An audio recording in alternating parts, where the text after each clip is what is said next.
Hello, everyone. Welcome back to the Career Guidance Series US. I hope you're all having a wonderful day. My name is Luqman Siddiq, and I'm the coordinator of Alfaisal MedHub under the International Office at Alfaisal University, Riyadh, Saudi Arabia. I am honored to be your host for today. For those of you who don't know what Alfaisal MedHub is, Alfaisal MedHub is an initiative under the umbrella of the International Office College of Medicine that aims at creating an online global community of medical students.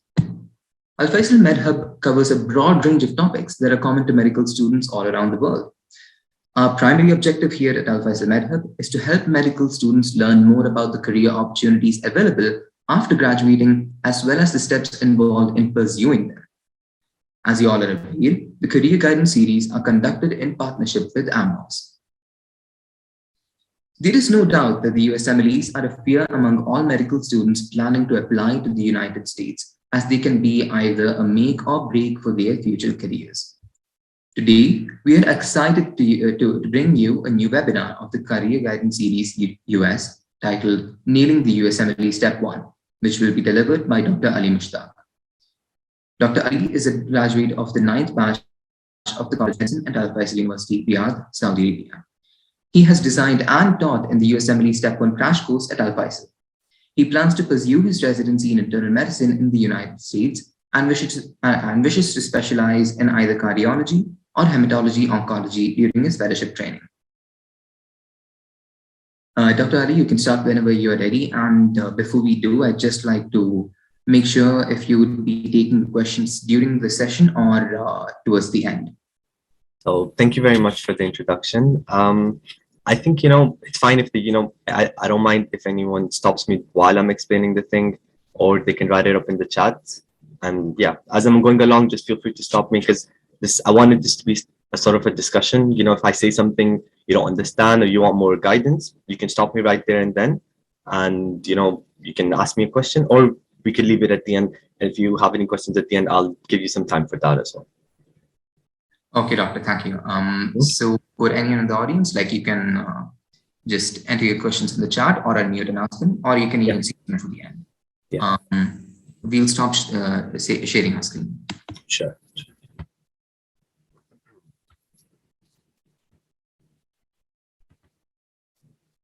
I hope everyone can see that. All right, so let's begin. Assalamu alaikum, everyone. My name is Ali. I'm a intern from Alfaisal University 9th batch, and I'll be giving you a talk about the USMLE Step 1. So as we go along, I'm going to be giving you some abbreviations and what they mean, give you an overview of what the USMLE exams are about, the content outline on what they're trying to test you on. I'm going to give you some tips on how pass and fail is going to affect you, talk about the resources, talk about what you should and should not be doing, and some test taking strategies at the end. And I have a few questions. Maybe we can go over them to make sure you understand how do you approach each question and what they're trying to ask you in that. So let's begin. I just want to give you these important pointers before we begin the talk. All right. So my exam was on the February 2021, February last year, and I did it as a 3-digit score. I've made this talk more oriented towards the pass and fail, but there might be times where if I bring in my own experience, I just want you to understand that when I was doing the exam, I was aiming for a 3-digit score. So my approach might be a little bit different from your approach, and unconsciously I might bring that, I might say something that might seem the way it's really long, or I took too much time or whatever. I just want you to understand my approach is going to be different from the approach I'm trying to give in this presentation. And, just something I want you to keep in mind. Another thing is my strategy is not the right strategy for you. So this is something I'm going to go over and over again, is the fact that you need to build your own strategy for this exam. You cannot just follow what everyone else is doing. So you need to, try out different things, be like, this works for me, this doesn't work for me, and that's okay. At the end of the day, your strategy is yours, your learning method is yours, and you just do whatever works best for you. So what I'm going to try to do is give you a lot of different things, but you do not have to do all of them. Your strategy is something that you determine, and this is not something your friends, your seniors can do for you. Another thing, I'm just one person. This is just everything I say is my advice. I would still suggest you to go to other people for advices, Other people that have done the exam more recently might be able to give you something else. And lastly, step 2 CK is going to be more important than step 1. And I'll be talking about this in more detail. So just some abbreviations. The USMLE exam stands for the United States Medical Licensing Exam. It consists of 3 parts. You have USMLE Step 1, you have USMLE Step 2 CK, which stands for Clinical Knowledge. They removed the CS, which was an exam that you do in the United States that you have to come here to do. It's an OSCE exam, but they got rid of it and they replaced it with the OET, so an English taking exam. And the third one is USMLE Step 3, which you do not have to do before your residency. You can do it during residency. The difference in step 3 is if you do step 3, you're eligible for an H-1B visa, but I'm not going to go talk about that over here. I just want you to understand there's 3 different exams you're required to take, but for your residency application, you just need to do step 1 and step 2 CK. Next is the National Board of Medical Examiners. We'll come across this in more detail. NRMP is the National Resident Matching Program. That is what we're going to be applying for when we're applying for the residency match. ECFMG. ECFMG is the Education Commission for Foreign Medical Graduate. You need to pass the USMLE exams and be a graduate for you to be able to apply for the ECFMG certification. This is a certification that we need to get before we can apply in the NRMP match. You do not necessarily need it. Like you can apply to the NRMP match without the ECFMG certification, but 99% of the programs are not going to consider your application. But you can apply to the NRMP match without the ECFMG certification. ERAS is the Electronic Residence Application Service. This is something you're going to come across at the when you're done with all your exams. It is to apply to the NRMP match. This is the software, the application that you use for it. When I say USW 1 and 2, these are the self-assessments. They consist of 160 questions. 160 questions, and they're 40 questions each in 4 blocks. So these are USW1 self-assessments. And the free 120 is a sample of free 120 questions given by the USMLE itself, and they consist of questions that actually show up in your exam as well. So you leave the free 120 to the end, like maybe a few days before the exam, and I'll touch upon this later. So let me give you an idea of how this whole thing goes. Like, you know, since you start studying for your exams, you finish them, and you know what happens next. First and foremost, you finish your step 1 and step 2 CK exams, right? Then you start preparing for your CV, your personal statement, get your letter of recommendations, and your unique US clinical experiences. Then you finish, you graduate, you finish your internship, you get the ECFMG certification, all right? And for me, that's going to happen in at the end of July. So I finished my internship in July. I finished my internship. I'm going to tell them, oh, I finished my internship. I finished my exams. Can you give me the ECFMG certification? And that usually takes 2 to 4 weeks. Then I'm going to prepare my ERAS application during July, August, and September. And the deadline for the application is going to be around mid-September. I've sent my application. So for example, I'm applying to internal medicine. I'm going to send my application to say 200 programs or 150 programs or 350 programs. I'm not sure. So I send that, and then on the 15th of September, or I think this year they delayed it to about 29 September, they're gonna stop it, and you know that's it. All of the programs have received my application. Then starts the interview season that goes from October all the way to December, and can go to January as well. In February, you're gonna submit your NRMP rank list. This is the list that, you know, after you've done your interviews, you're going to rank the programs. Be like, you know, I really like this program. This is going to be my number 1. And then other ones, oh, I didn't really like this. So that's 2, 3, 4, and 5. And then on the 3rd week of March, on the Monday, you get this email. Congratulations, you have matched. And inshallah, I hope that all of you get this email by the end of this whole process. And then on the Friday after that, you find out where you've matched. All right, just wanted to give you an overview because when I was like at your stage, I like early on in my med school, I didn't really understand this whole process. I just thought I just needed to complete this. So yes, you need to worry about this for now, but I think it's important for you to just understand so you can plan your whole thing, just so you know what you need to do and when you need to do it by. Okay, so just an overview. So most of us, if not all of us, are international medical graduates. And for international medical graduates, you can see that from the 2020 match into the 2021 match, the number of IMGs increased, but fewer of them matched this time in the 2021 match. All right. But I think in the 2022, so I just looked at the data, the one that recently came out, I think a few days ago, there were fewer IMGs that applied this year. I think at least in internal medicine, there were 7% drop in the IMGs that applied. So the people that applied that's us, non-US IMGs. And then there's graduates of US medical school, there's DO and MD and all of that. Now, you can see from here, so you can see from here that internal medicine, non-US IMGs, so you can see that there's 9,000 positions, total positions offered in internal medicine. There's 10,996 applicants. And of that, 2,000, so if there is 3,591 IMGs that applied, 2,000 got in, 1,400 did not. So the chances of you matching are pretty good, regardless of what anyone says out there. The chances of you matching into internal medicine, at least, are very good. But the chances in other more competitive surgeries, as you can see here, like take interventional radiology, there's only 3 people that matched. So I hope this list gives you an idea, and I do not mean to tell anyone what they should or should not be pursuing. If this is your passion to go into one of the plastic surgeries or neurosurgery or orthopedics, be my guest, but just a word of caution that it might take a little bit more effort than other specialties. Like you might have to put in a few years of research, you might need to, build some connections. Again, I'm not very familiar with the surgical pathway just because this is not something I'm trying to pursue, but they are slightly more competitive than the other ones. And again, I do not mean to bring anyone down by this. I hope you continue to, pursue whatever it is that you like. There have been graduates from Alfaisal that have matched in neurosurgery. I think there have been 3 so far.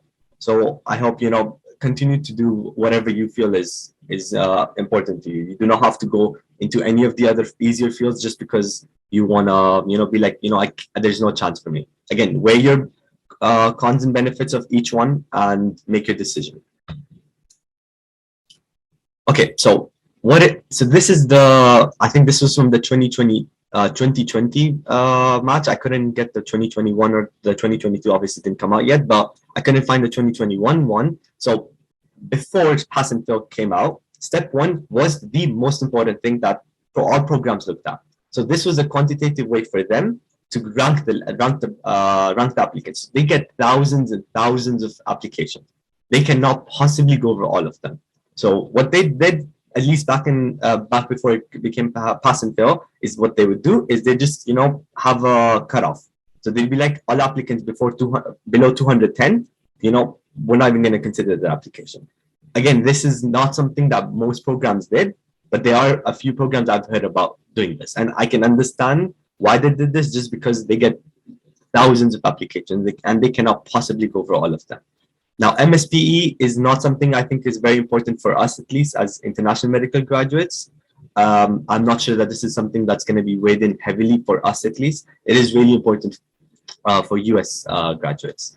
Then you can see that US Step 2 is also extremely, extremely important. Now, if this goes away, and this isn't the most highly regarded thing, you can clearly see from this graph over here that Step 2 CK will be the most important thing.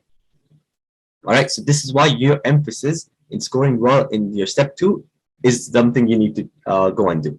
Now, this is something a lot of people neglect, they just let it go. So I think it's important for you to know about this. So grade in your required clerkship. Your grade in your required clerkship is, so if you're applying for an internal medicine program, you should get a good grade in that program. You shouldn't have failed your internal medicine clerkship and aced your Step 1 and Step 2. That's going to be a red flag for them, because you need to do well in the specialty you're applying for. So they can understand that you did not do really well in surgery, and you're not applying to surgery. So they can understand that. But if you don't do well in the specialty that you are going for, I think that might be a red flag. So again, work hard, at least work hard in the clerkship that you want to go into. So if you're applying into surgery, try to get a good grade in your surgery surgery exam. If you're trying to go into anesthesia, try to get a good grade in that block itself. Now, any failed attempt in USMLE. Now, this becomes more important just because now USMLE is going to be pass and fail. And if you fail the exam, you can repeat it. Again, so before when it was a 3-digit score. If you pass the exam, you could not repeat it for the next 7 years. Now that it's going to be pass and fail, you passing, it's all well and good. But if you fail this time, that's going to be a big red flag. So, make sure you study for that. Class ranking, quartile, again, I'm not sure how heavily this weighs in for us in our as IMGs, but again, I still think it's slightly important. That's the grades and clerkship I was talking about. And you can go over the list as at your leisure. I would like to say that you can see over here that research isn't the most important thing for them. It's like if you say it's like the cherry on top, like it wouldn't make or break your application. So it's nice to have, but again, you do not have to completely kill yourself over trying to get a research position.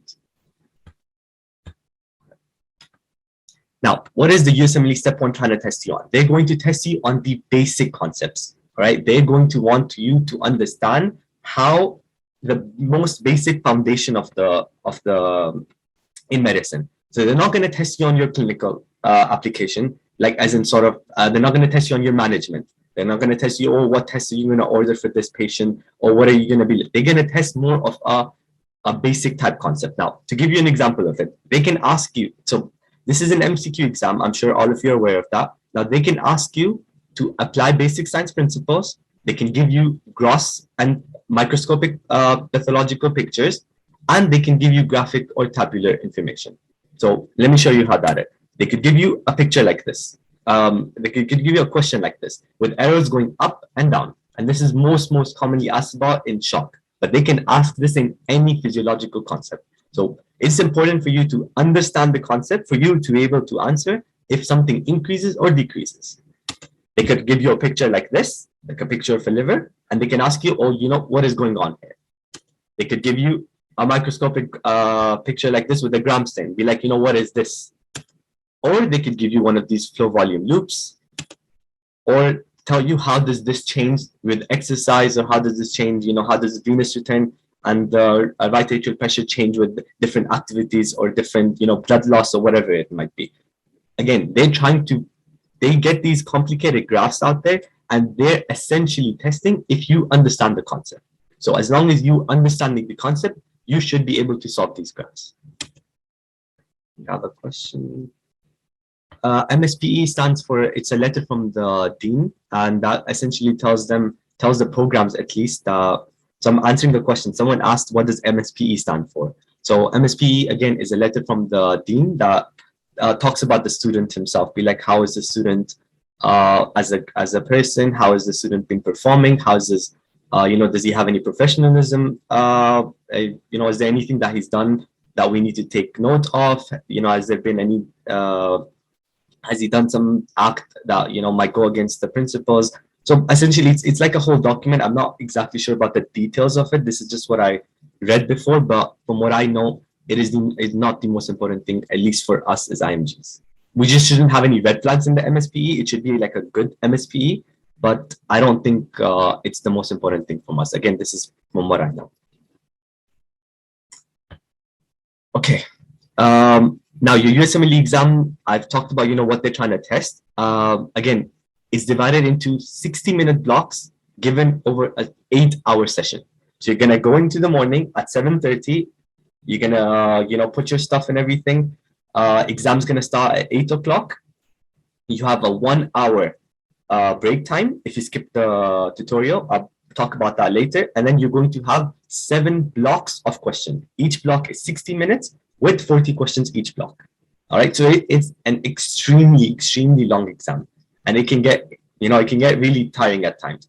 And this endurance for the exam is something you can build as you're doing your questions. Okay, the content outline, you can find more about, what they're testing and, whatever it is that they're gonna ask you about. You can go over this content outline. This outline very detailed, and it's in quite detail. They tell you exactly what they're gonna test you on. So they'll be like, cardiac function, or this is exactly what we're looking for you to understand in the cardiac function. So you can go over that. I did this for step 2 because I think it was more important for step 2. I didn't completely follow it for, again, I didn't finish it completely for step 2 either, but I think for step 1, it might not be the most important thing. But again, you can have a look. At least you'll know what they're going to test you on. So you can see from here, general principles make up the most important part of your exam. So general principles are going to be your basic pathology. Do you understand hyperplasia, metaplasia? Do you understand the different oncogenes and the proto-oncogenes and all of that? So that's your general principles. Can you apply your general pathological principles in the exam? And that is the major portion of your exam. Then you have other parts, but the important thing I want to point out is that this was a new change when I gave my exam. So I think in October 2020 is when they decided that they're going to implement an increased amount of communication and interpersonal skills. And I say that this is important just because we as international medical graduates, again, it might just be me and my friends, but from what I've noticed from people around me, this is something almost all of us struggle with. Just because I think we are not very familiar with the US culture that's the culture that they follow here, and we follow the culture in ours. Again, there's no right and wrong here. This is just theirs, and that's the one, we're in Saudi Arabia, so that's the one we follow. But again, this communication and interpersonal skills can get very tricky. And I'd say that this was one of my lowest scoring, at least when I was studying for my STEP exam, this was one of my lowest scoring subjects. So this is something I really needed to work on, and this was something new. So there weren't a lot of resources. Just trying to point this out there that this is a new change that was brought about. So before this was, I think, around 1 to 2%, but now they've increased it to about 6 to 9% of your exam. Then they're going to be essentially testing you on your, diagnosis. They're going to give you a presentation. Can you diagnose it? Communication, interpersonal skills, like I talked about earlier, and applying your basic science concepts. All right. So again, this is 6 to 9% of the exam. Pathology is your main. So what they say about step 1 is that there's 3 P's. It's pathology, physiology, and pharmacology. All right. They're going to test you on these 3 main ones. And then there's the other ones. What I want you to remember from this is that they're not going to ask you about management per se. It's good because UWorld gives you a lot of the management, and it's helpful because it'll help you in your step 2. But just remember that you do not have to know if you need to order a CT or MRI for this guy. That's not for you. Or you need to go for an ERCP, MRCP, whatever it might be. That's not step 1. That's step 2. And they've made that very clear when they released these ones. Because before this, there was an emphasis. There was about, I think, 5% on management, and they've completely gotten rid of that. So again, something to keep in mind. It'll help you in your step 2, but know that you do not have to know this for your step 1. Last part. I'll go over the communication. I have a few resources I'm going to mention later on. All right, that's the 3 P's. Now, how do you register for the exam? I'm not going to go over this. This is the YouTube link on how you can do it. Essentially, it's like I would suggest you start this process earlier. So if you're planning on doing the exam in the next few, if you're planning on doing the exam in the next few months, register for it. All right, it's just a process that can take up to a month, and you don't want to be worrying about this when you're deeper into your study. So just start the process as soon as you can. Now, let's talk about the pass and fail change. Now, this is going to be implemented 4 days from now. They're going to change your passing. It's going to be from a 3-digit score. It's going to go to a pass and fail. Now, what they have done is that they have increased the passing grade from a 194 to a 196. So it's a 2-point increase in the passing grade. Now, again, no one knows for sure because they do not tell us.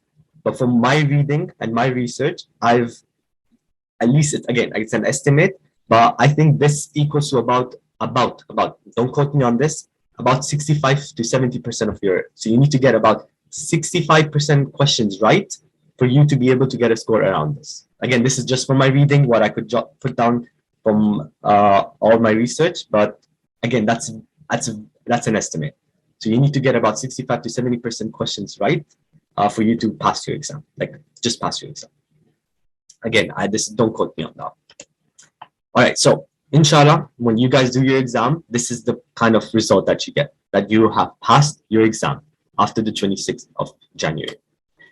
Now, let me just talk a little bit about pass and fail. I came across an article that, it was a cross-section study. They sent out surveys to, I think, almost all the internal medicine program directors. There's one like this for surgery as well, I believe. But I just looked at the internal medicine just because I think I think what they say is probably what all the other specialties are also going to say.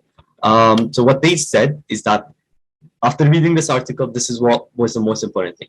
They're going to place more emphasis on step 2 CK. And that was fair. Like, it's just, at the end of the day, it's a wheel. If they're not going to have a quantitative measurement and they can't place that quantitative measurement on your step 1, they're just going to put more emphasis on step 2, because at the end, they need a score just because they need to filter people out. And I wouldn't say a lot of programs, but some programs do this just because they get so many applicants. So more emphasis on step 2, that means you need to do far better in your step 2 exam. So that means that you need to spend more time on your step 2 CK. Personal knowledge of the applicant, essentially, if they know you, so Masters 1, wouldn't say that's the only thing, but if they know you, then they would be more likely to take you just because they know what kind of a person you are. So this applies when you've done a clinical rotation with them. So say, for example, you've gone to Mayo Clinic, you've worked with a doctor, all right? Say, for example, that was the program director. He knows you, all right? He's seen you work. He's happy with the way you do with patients. He thinks you fit in well with the team. He likes you. If he likes you and there's another applicant that he has no idea about, and you're similar, or you're similar in your application, he's gonna pick you just because he knows for a fact that you are going to do a good job. There's a plus and minus chance that the other guy might do a job as good as you or even better than you, but he's ready to take the risk because he has seen you work. So the personal knowledge of an applicant does play an important role, and this is why US clinical experience are, for better or worse, really important for us. LOR is a letter of recommendation. You're going to get them once you come to US. So if you come to US and you do a clinical rotation here, at the end of the week or the month, you ask your attending. So attending are the consultants. You ask your attending, ask him for feedback and be like, could you give me a letter of recommendation? And that letter of recommendation takes you a very, very long way, especially if it's well written and it's a strong personalized letter of recommendation. Then clerkship grades. Again, clerkship grades gain more significance now just because clerkship gains are going to gain more significance now because step 1 is just pass and fail. So they're just going to look, pass, fail, filter. They're obviously they might put a flag on the person that's failed, but if you've passed, you've made it. And now they need something else to be like, how is this applicant better than the other one? So they're going to look at all of this, but now this has gained some importance as well. And I'm emphasizing on this because most of us neglect this part. So we're like, steps over everything else. And that is true to a huge extent. But now that the clerkship grades are going to gain more significance, I think it's important to at least, you have to get A's in all of them, but try to do well in them. That's all I'm going to say. And then USCE is US clinical experience. So that is going to start gaining more emphasis. From what I've read and what I'm seeing right now is, again, this is for better or worse. And honestly, I can't say if it's a good thing or a bad thing, but people that have done more US clinical experience did get more interviews, at least in this cycle. That's what I noticed. And I've left the link for the article and you can have a look at that. As internationals, so there's a question, as international students, can we have clerkship grades in US? Can we have clerkship grades in US? I'm not sure I understand your question. So if you could unmute yourself or maybe write it again. Because I'm not sure I get what you're trying to say. I'm sorry. All right. Well, you can just ask me at the end if you still have a question, if you feel like I haven't answered this at the end. All right, now let's talk about the resources. So this is what, the main part about this presentation. So you've got resources. There are tons and tons of resources out there. You've got your first aid. You've got so many different videos. You've got Anki, UWorld, NBME, Amboss, RX. You've got tons of resources. All right, I'm going to touch base on the most important one. I'm going to talk about some of the other ones I did use, some of the ones I did not use, what I think was important, what you should be using and what you should not be using. So I'll be talking about all of these things. Now, RX and books, I would personally say, at least if you're, you finished your first 3 years, I would say don't go back to books. I wouldn't recommend it, just because books can take so much time and they go into the depth that you are not required to know, especially now that it's pass and fail. I personally would not recommend doing a book, like at least not a big one. Maybe BRS might be good for a specific subject. And like I'm gonna mention 1 or 2 books. I think besides those, I wouldn't recommend doing any of the other ones. So there's a question, how about doing rotations in the US? So I do not think, at least as Alfaisal students, we are not allowed to go do our rotations, as in clerkships in the United States. I don't think we're allowed to do that. I have not heard of anyone doing it, and I don't think we're allowed to. But again, I think this might be a better question asked towards, I think, wait 1 second. Yeah, I think Dr. Sabri might be able to better answer that question. What you could do is in between your clerkship, so between year 4 and 5, you could do a clinical rotation over here. You can do that. So in your summer between 4 and 5, you could do a clinical rotation here. But I would recommend you try to study for your step 2 during that time. Again, weigh your ways and cons, weigh your cons and benefits, and go from there. All right, so resources. So first and foremost, you have your First Aid 2022.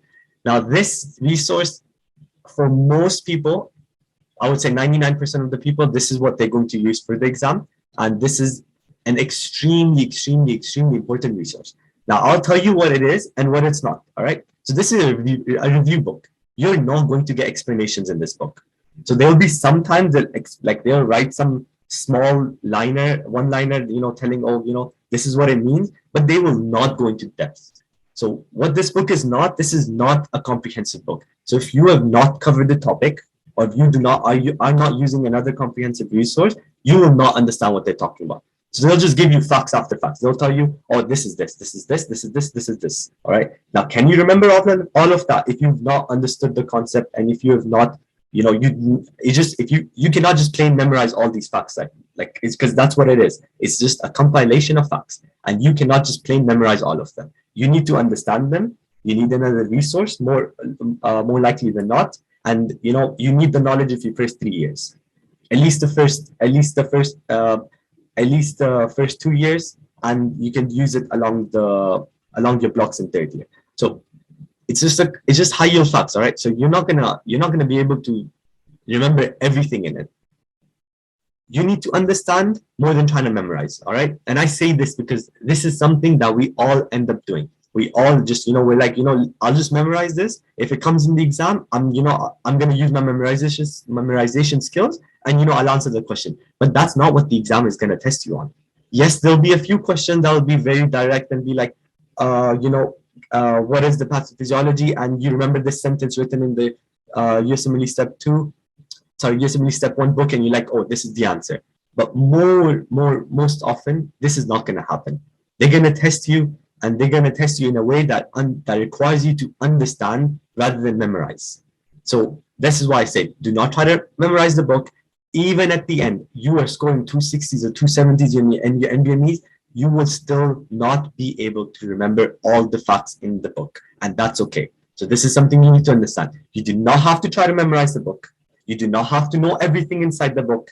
It is more important for you to understand what they're talking about, especially for physiology, because this is something most people end up, this is one of the biggest pitfalls. People just memorize everything, especially the physiology concepts, and when they cannot apply them, they get frustrated, and they're like, why was this the case? And that was probably because you tried to memorize it rather than try to understand it. So if you do not understand something, you could use Google, just search up the information. YouTube's a good resource.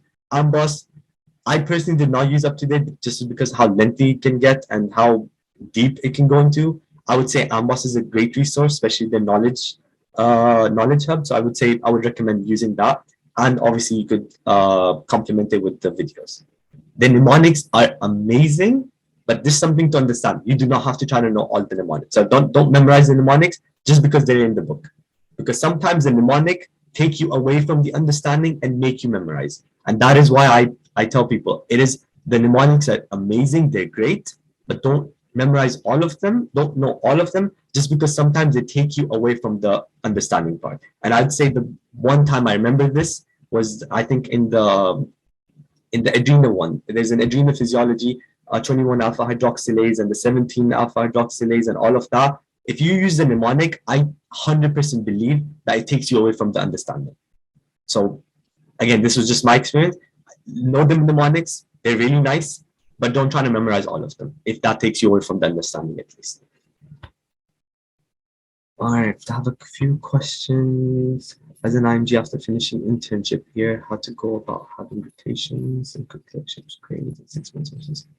Okay, I would say this is going away, like really sidetracking away from the resources. I'm sorry, but I think I'll try to answer these two questions at the end. All right, if I forget, just feel free to remind me, but I think it's going to take us away from the flow that we have into resources. So I will touch base on this. These are really important questions. I'll try to answer them to the best of my abilities, but let's leave that part to the end. Okay, videos. Now, there are tons of videos out there. You could use Boards and Beyond, Pithoma. You could use the Kaplan video, Sketchy, Physio, Picmonic. There's so many things out there.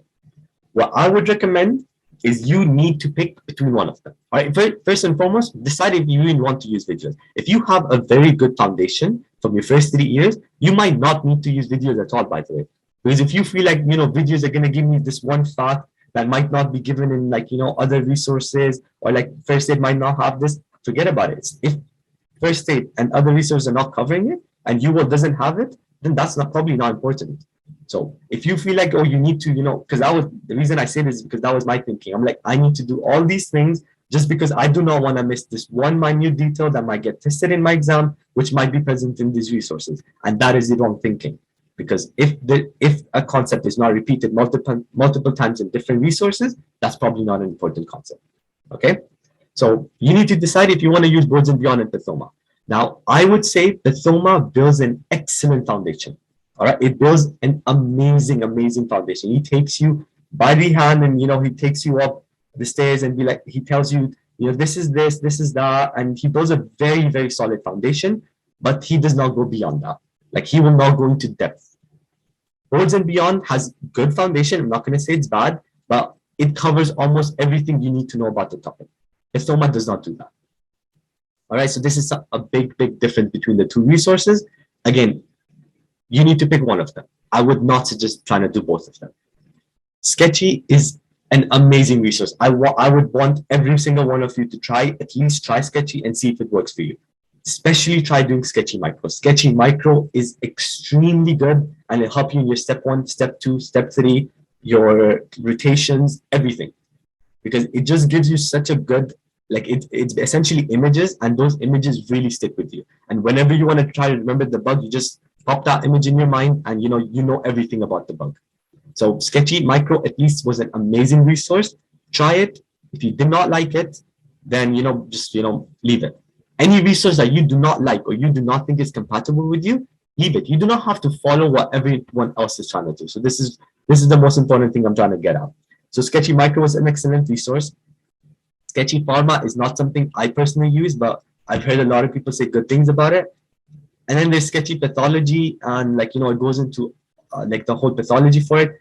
I personally don't think it's a very good resource, and I think pathology and physiology concepts are better understood with UWorld and probably Pithoma and Boards and Beyond, but again, completely up to you.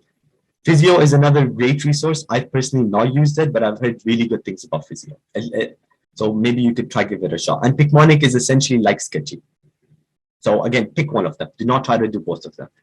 Especially with the exam being pass and fail, do not try to do all the resources out there. It is a waste of time, and you're going to take way too long to try to study for these.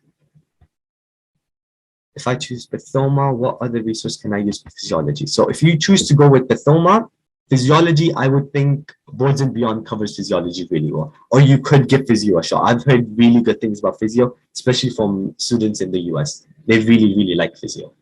So I would say Boards and Beyond is a great resource.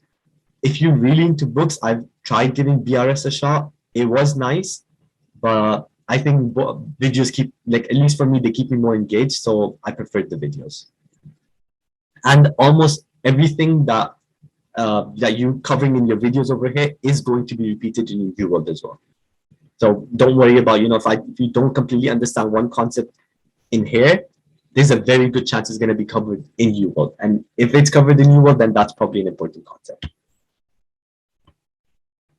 When should we start studying? Okay, I'm going to come to that part. When should you start studying for your step one? I'll come to that. Okay, Anki. Anki is a resource that every single person is using right now. Every single person. I think this whole trend started from like there's a big uprising in the use of Anki, especially I think 2 years ago. That's when this whole thing, everyone started using Anki for every single thing out there. So, I thought it is important for me to talk about it, especially since I did use it.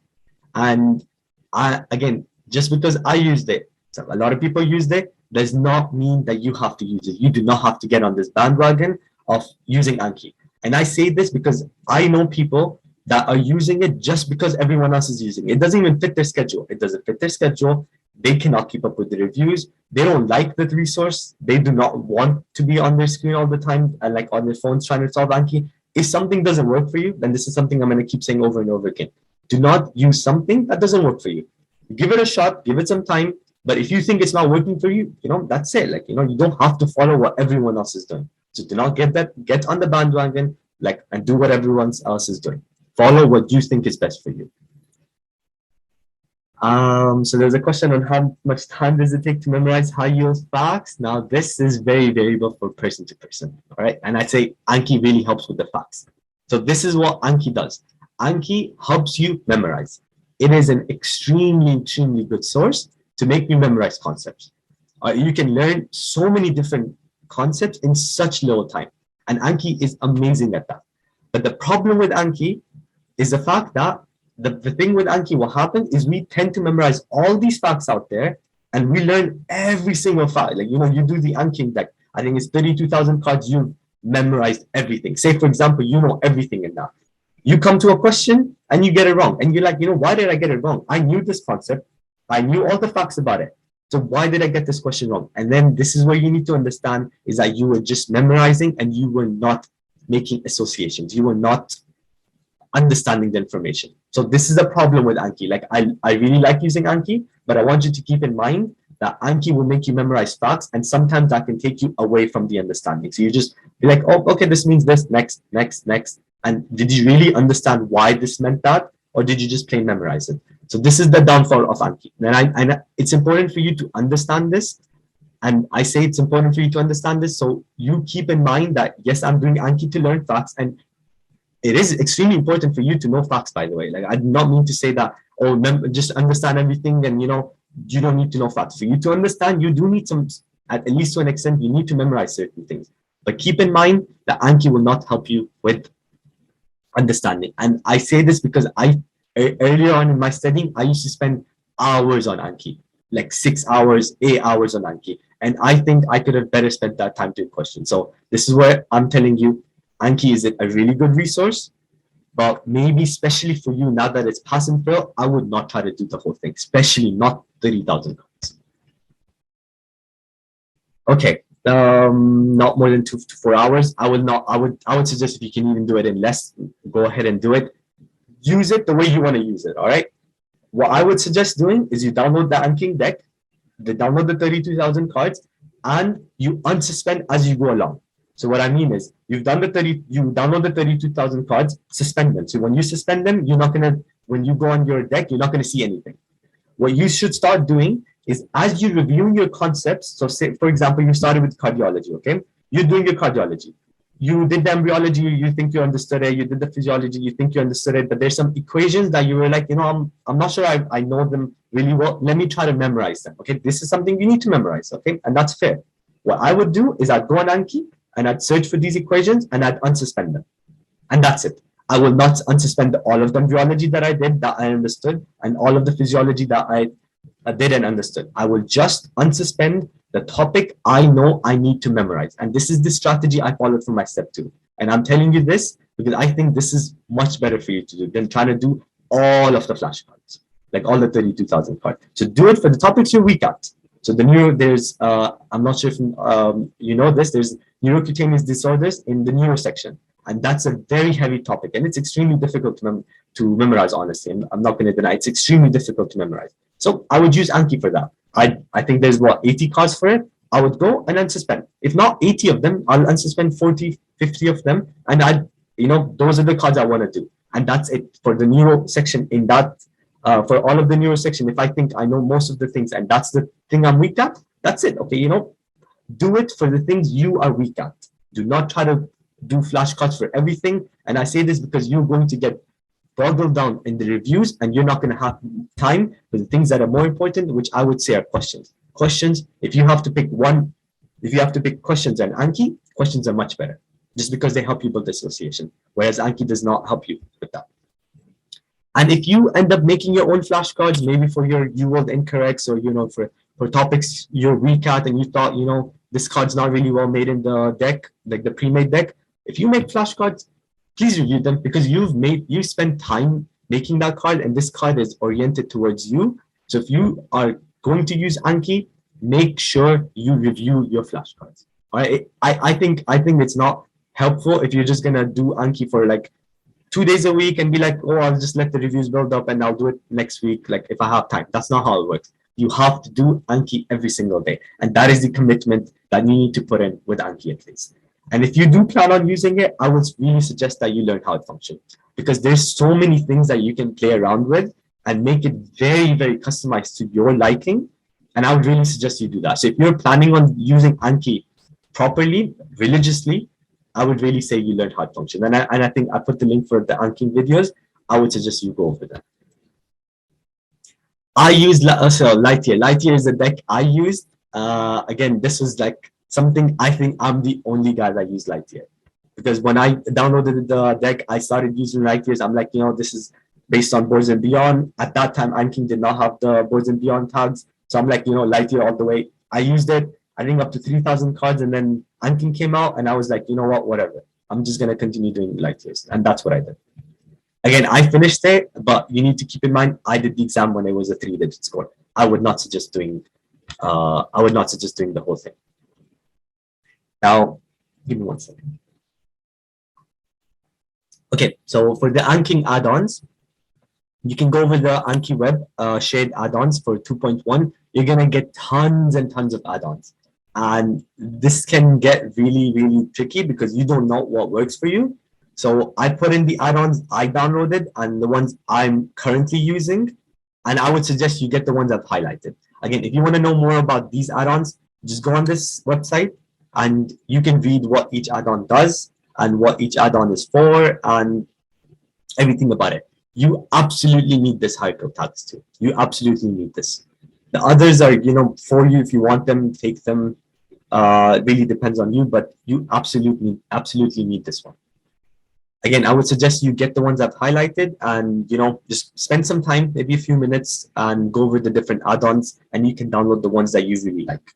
And like just an example, just because I wasn't able to keep up with my reviews every single day, especially at the end, what I did is I put all my learning cards first. And so learning cards are the ones that are in red.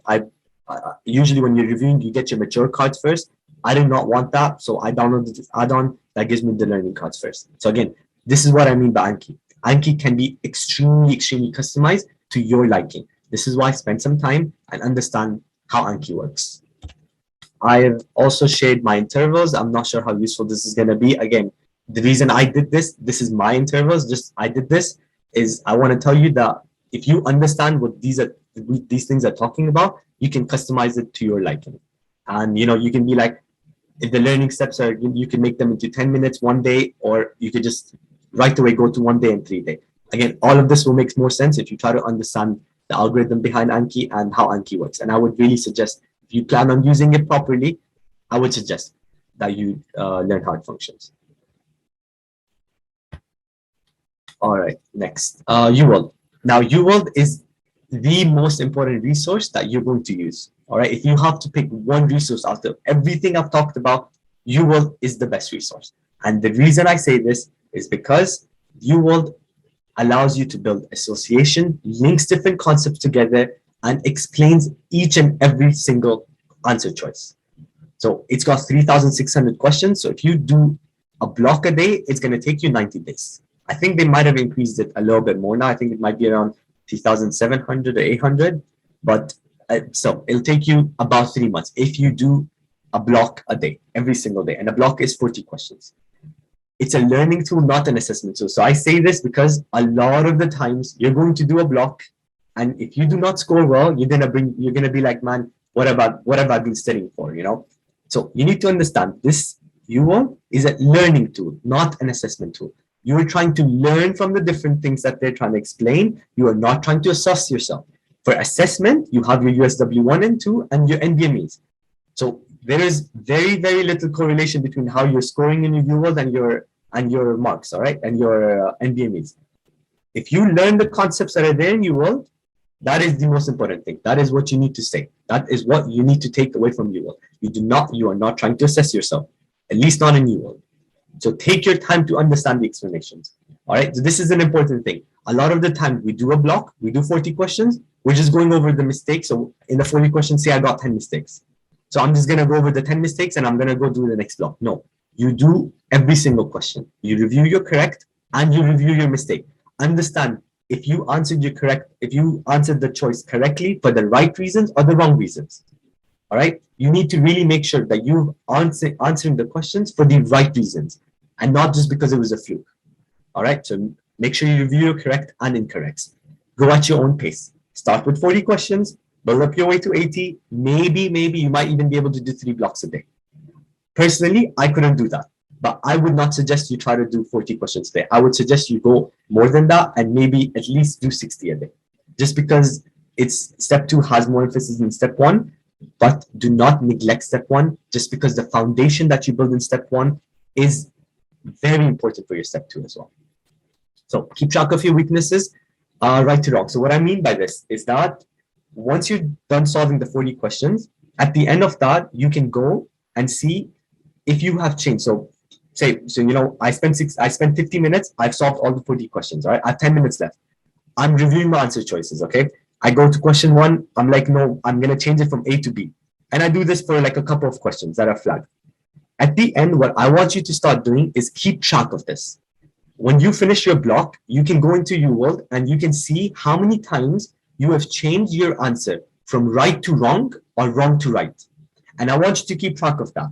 Just because if you are changing your question from right to wrong more often than wrong to right, then you need to stop revising. You need to stick with the answer that you first picked. So keep track of these things, because at the end, when you are doing your exam, you need to know, should I change my answers or should I leave them the way they are? Okay. And this is a question that you need to answer for yourself. And you can do this if you are keeping track of this. Another thing you need to keep track of is you need to keep track of your weaknesses. And I'm going to touch upon this later on.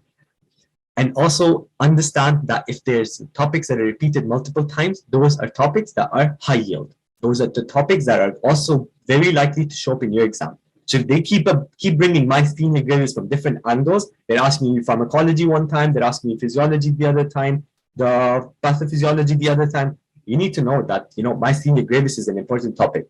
So at this point, if you haven't, if you're really early in your studying, you're probably not going to know what's high yield. All right. And that's fair. Like, you probably wouldn't know what's high yield. So you start getting, so the way you understand if something is high yield or not is based on if it's repeated or not. If multiple sources cover it, if certain topics are repeated multiple times, they're repeated in UL, they get repeated in NBMEs, those topics are high yield. And that is something you need to spend time to understand the pharmacology, pathophysiology, and the physiology behind it.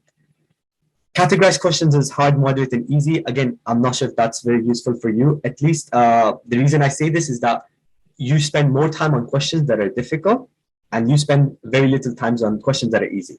So you could possibly, and this is something I advise you start doing at the end of your studying, is if a question is really easy and you understand everything about it, you could possibly even skip it. Like, you could just read the learning objective. You're like, I've seen this exact same thing in another question bank, or I've seen this before earlier. I know what this is talking about. You could leave it. Moderate is where you spend a little bit more time on, and hard is where you try to sit down and understand.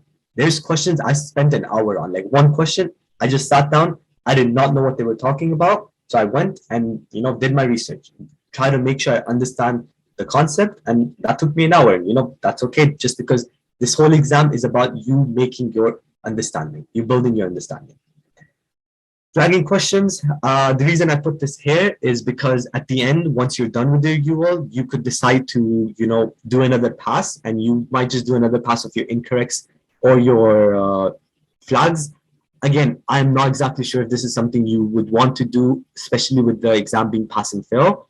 But again, think about it. Think about this earlier on, because if you flag too many questions, you're not going to want to do all of them. So what you could do is maybe in each block, maybe flag 1 or 2 questions. And these are questions that you want to review one more time before you go sit for your exam. So just understand that flagging questions means that you can do them again. Like you will give you an option to do flagging, to do the flag questions again, and it gives you an option to do your incorrects again. But once you've gotten everything right and there's no flag, they're all going to use questions, and you cannot. Then there's no way of categorizing it unless you reset the question. I hope the UL part is clear. I would say this is something that's really important. So if you have any questions, just feel free to ask me about it. Okay, how long does it take to review a block? So this is a really good question. I'm glad you asked this. I'm gonna be honest, it's different for every person. I can give you my opinion. I can give you the opinion of the people I studied with. We used to take a day for 40 questions. All right, it took me a day for 40 questions. But I know a lot more people that, like, as I went along, I increased it to 60, but I don't think I ever hit more than 80 questions at any point. Like, I think 80 was the maximum. For you guys, it being pass and fail, I would say that you go a little bit faster. Start with 40, that's okay. Start with 20 even, by the way. Like, you don't have to spend the whole day on just UL. There's other things going on in your life. So start with 20, build up your way to 40, but I would definitely say by the end, like maybe around, just an estimate, maybe around the last 30%, I would say you should be going around 60 to 80 questions a day. Again, there's no right and wrong answer to this. You can choose to spend however much time you want on questions, but know that you shouldn't go less than 40. At least that. Okay, do not do less than 40 questions. So if you, for example, have 6 hours that are free in your day, you should not be spending your 6 hours on just 40 questions, and on 20 questions. Sorry, don't do less than 40. All right, 40 should be your minimum. There's no maximum. Maybe maximum might be like, don't try to exceed 200 at least. Not like while you're starting anyway. Anyone other questions on UL? Do you recommend starting UL with the first pass of first aid?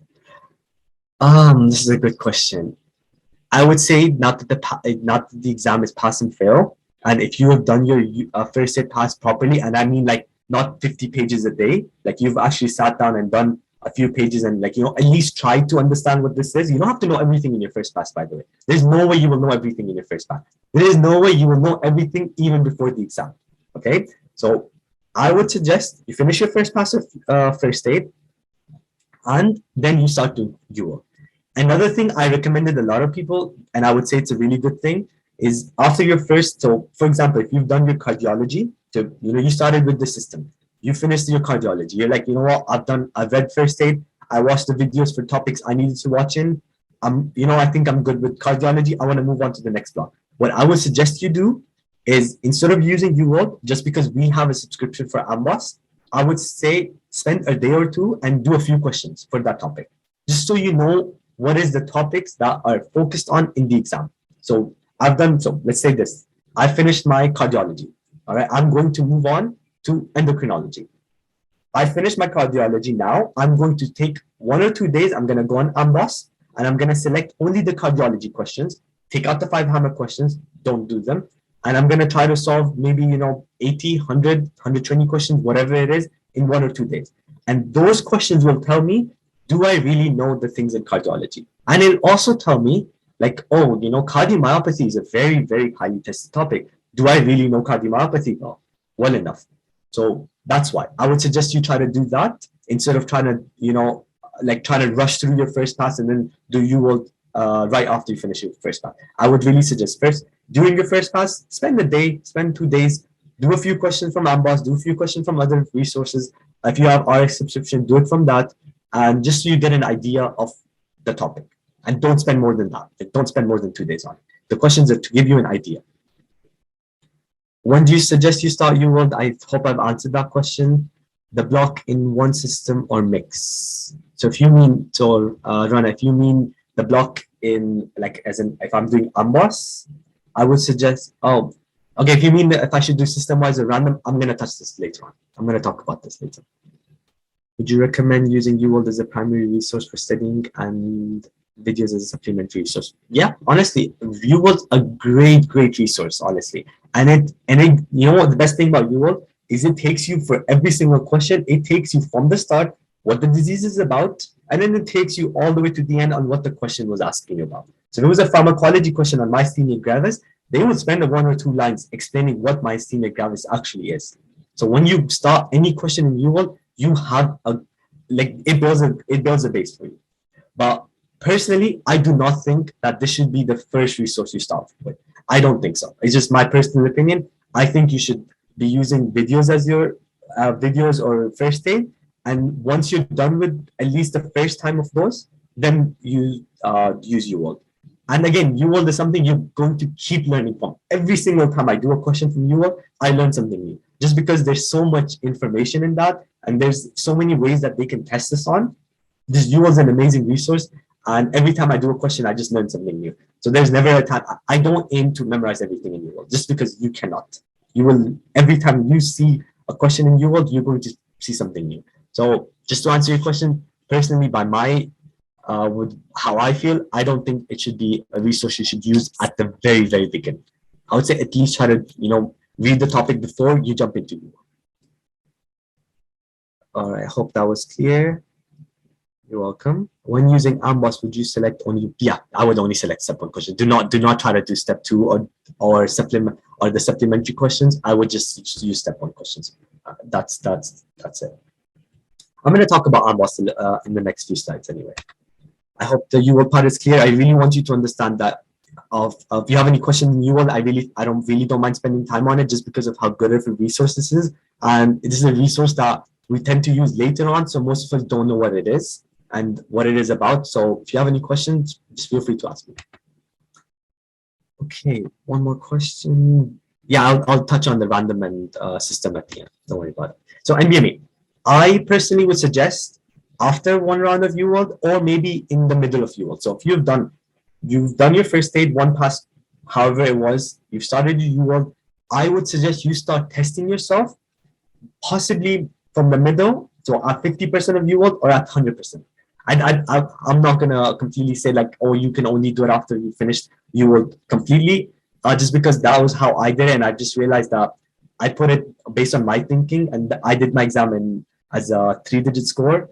I think you should start using your NBMEs in the middle. So once you've done 50% of your exam, start doing NBMEs. So there's lots of NBMEs out there. There's lots of NBMEs. They just keep on releasing new ones. So the new ones that were released last year in March, I believe, were 25 to 30.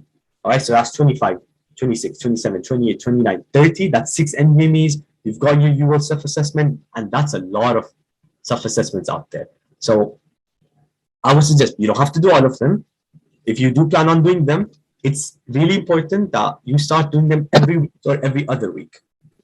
Is there a question by someone? Yeah, okay. So you start doing them every week or every other week, all right? And you should do them early in the morning. Please don't do them at night. Like, if you try to do them at night, midnight, before you're going to sleep, you're not going to do well in it. This is not an accurate representation of how you are. And just because of how many distractions there are at night rather than the morning, I wouldn't suggest it. You need to do it at the same, so do it thinking that this is your exam.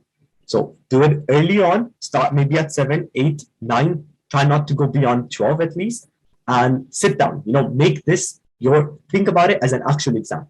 Sit down, close your door, ask your family, ask the people around you. If you're staying in another place, ask them to not disturb you. All right, you need this 5 hours for yourself. You do not want to be disturbed in that. Okay, if you think you're going to be disturbed at home, just go to uni and sit in a PBL room and do them. Do not get disturbed while doing these exams. When you do them, think of them as an actual exam. All right, and you start building yourself. Start telling yourself every time you do them that this is an actual exam. All right, and this will build your endurance, because these exams are long, and this will build your endurance. So think of it.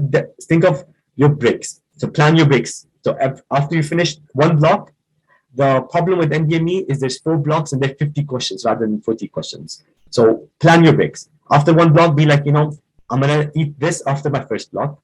After my second block, I'm gonna go pray. After my third block, I'm gonna do this. And after fourth block, I'm done with this. I'll go and have fun. Plan your breaks, because those breaks that you plan is exactly what you're gonna do in your actual exam as well. All right. So plan your breaks, know how you're gonna do them, and time them as well. Do not take a break for 30 minutes. That's not how the exam is gonna be. So take your breaks, but time them as well. Have food ready. Do not go start cooking food, and just because of how long it's gonna take and it's gonna distract you, have food ready with you. Take this as a real exam. Now, these NDMEs are very good predictors of your exam. Like they can predict your exam really, like they can predict it really well, but they obviously have a margin of error, obviously, like everything else out there. So my suggestion, again, this is what I think. I think that you should try going to the exam once you're achieving around 220 to 230. If you're achieving better than that, honestly, good for you, amazing, mashallah, that's great. But I would say aim for a score like this, so you have like a 25 to 30 point margin of whatever goes wrong in the exam. You have that big of a margin for you to not fail the exam, because it's extremely important for you to try to, because score doesn't matter now, right? So it doesn't matter if you got like a 260 in your exam or a 210 or even a 197, as long as you pass. But make sure you have a margin of error. So I would suggest try aiming for a score around 220 to 230. Again, this is just the reason I say this is because you have a big margin of error. So if anything goes wrong in the exam, something happens, you freak out, something's gone wrong, you have a margin, and that can discount for all the variables that are out there. So have this, aim for around the score. Again, this is just something I think is a good score to aim around for if you're going for pass and fail, but feel free to take the advice of seniors, see what they think about it.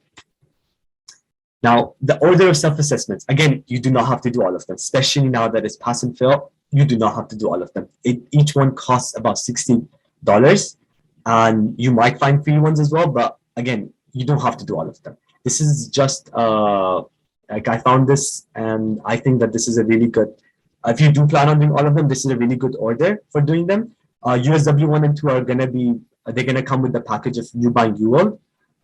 27 and 30, from my understanding, are one of the best predictors. All right. Again, you can go over these offline curves. If you do the NDME offline and the score you get, you can convert that into an actual score, a 3-digit score. And I put the link over here. But if you plan on doing all of them, I think this is a reasonable flow to follow. 25, I would not suggest doing it. 25 is not a good predictor. It's extremely difficult from what I've heard. And I didn't do them. Personally, I did not do them because I did my exam before these came out. But from my understanding, 25 is not a good exam to do. So I would definitely skip this, maybe do 30 and 27. And I think the others are also pretty good. But do not forget the free 120. You're going to have some repeats in your exam from the free 120. I had one exact same question repeated in my free 120, from my free 120. All right, Amboss. Amboss is an amazing resource. Honestly, it really is a great resource, especially the knowledge one for step 2. It really, really is a great resource.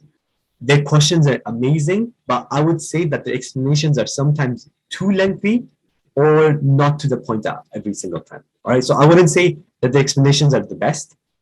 What I would use Amboss for is for the questions. So, Amboss has this amazing way of making this associations the same way that UL does. So it links so many different diseases, and that's how the exam is going to be like.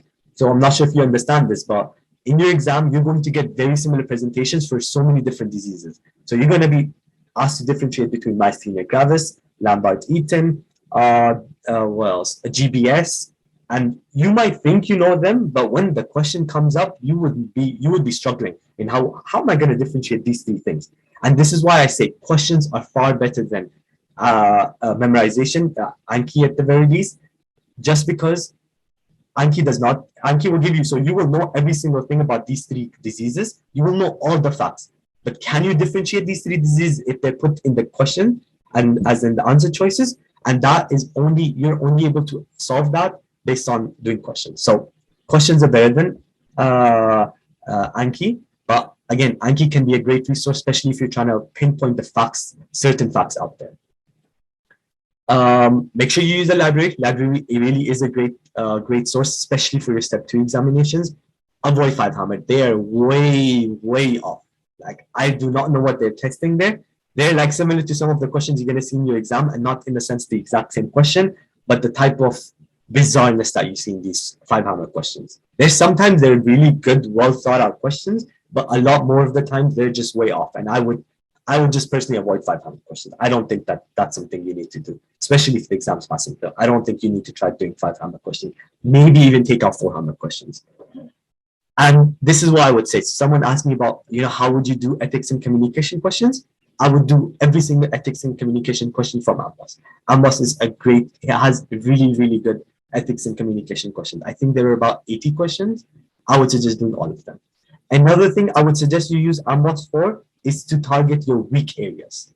So, if you're struggling in a certain subject, and you can find that out by, if you finish like, 80%, 60%, 30% of UWorld, and you go on the topics, you can rank all the different topics out there, and you can rank them in a way where it tells you which topics am I getting wrong more. And once you rank them in that way, you will know, I'm struggling in biostats, man. I'm only getting 30% of all the biostat questions right. So, that's your weak area. That's something you need to work on. You may find out, you're struggling with the physiology in cardiophysiology. So, that's something you can use Amboss for. So again, I would not use Amboss for every single question. I wouldn't try to complete the 2000 question bank. I would use it for ethics, 100%. I would recommend it for ethics. I would recommend it for biostats, and I would recommend it for your weak areas. Like I think in my step 2, I used Amboss for psychiatry because psychiatry was my weak subject in step 2. So I did most of the Amboss questions for psychiatry. So again, target your weak areas. Best way to review UWorld. Take notes on. Okay, so best way to review UWorld, best way to review Amboss. Amboss, I would say you try not to jot down too many things. I would say just try to use it for the questions itself, and make sure you go over the answer choice at least. Like, figure out why you got the answer right or wrong. And maybe if you were between the two choices, read the explanation for both of them, but try not to go over it in the same depth that you would in UWorld. I would say the questions are on the same par as UWorld, but the explanations probably not. Now, how would you review UWorld? I would use you could review UWorld by making your Anki flashcards. You could jot down notes. You could use they have their own inbuilt flashcard feature. You could use that, or you could use their notebook feature as well. I'm going to touch base on how you could review UWorld in a little bit.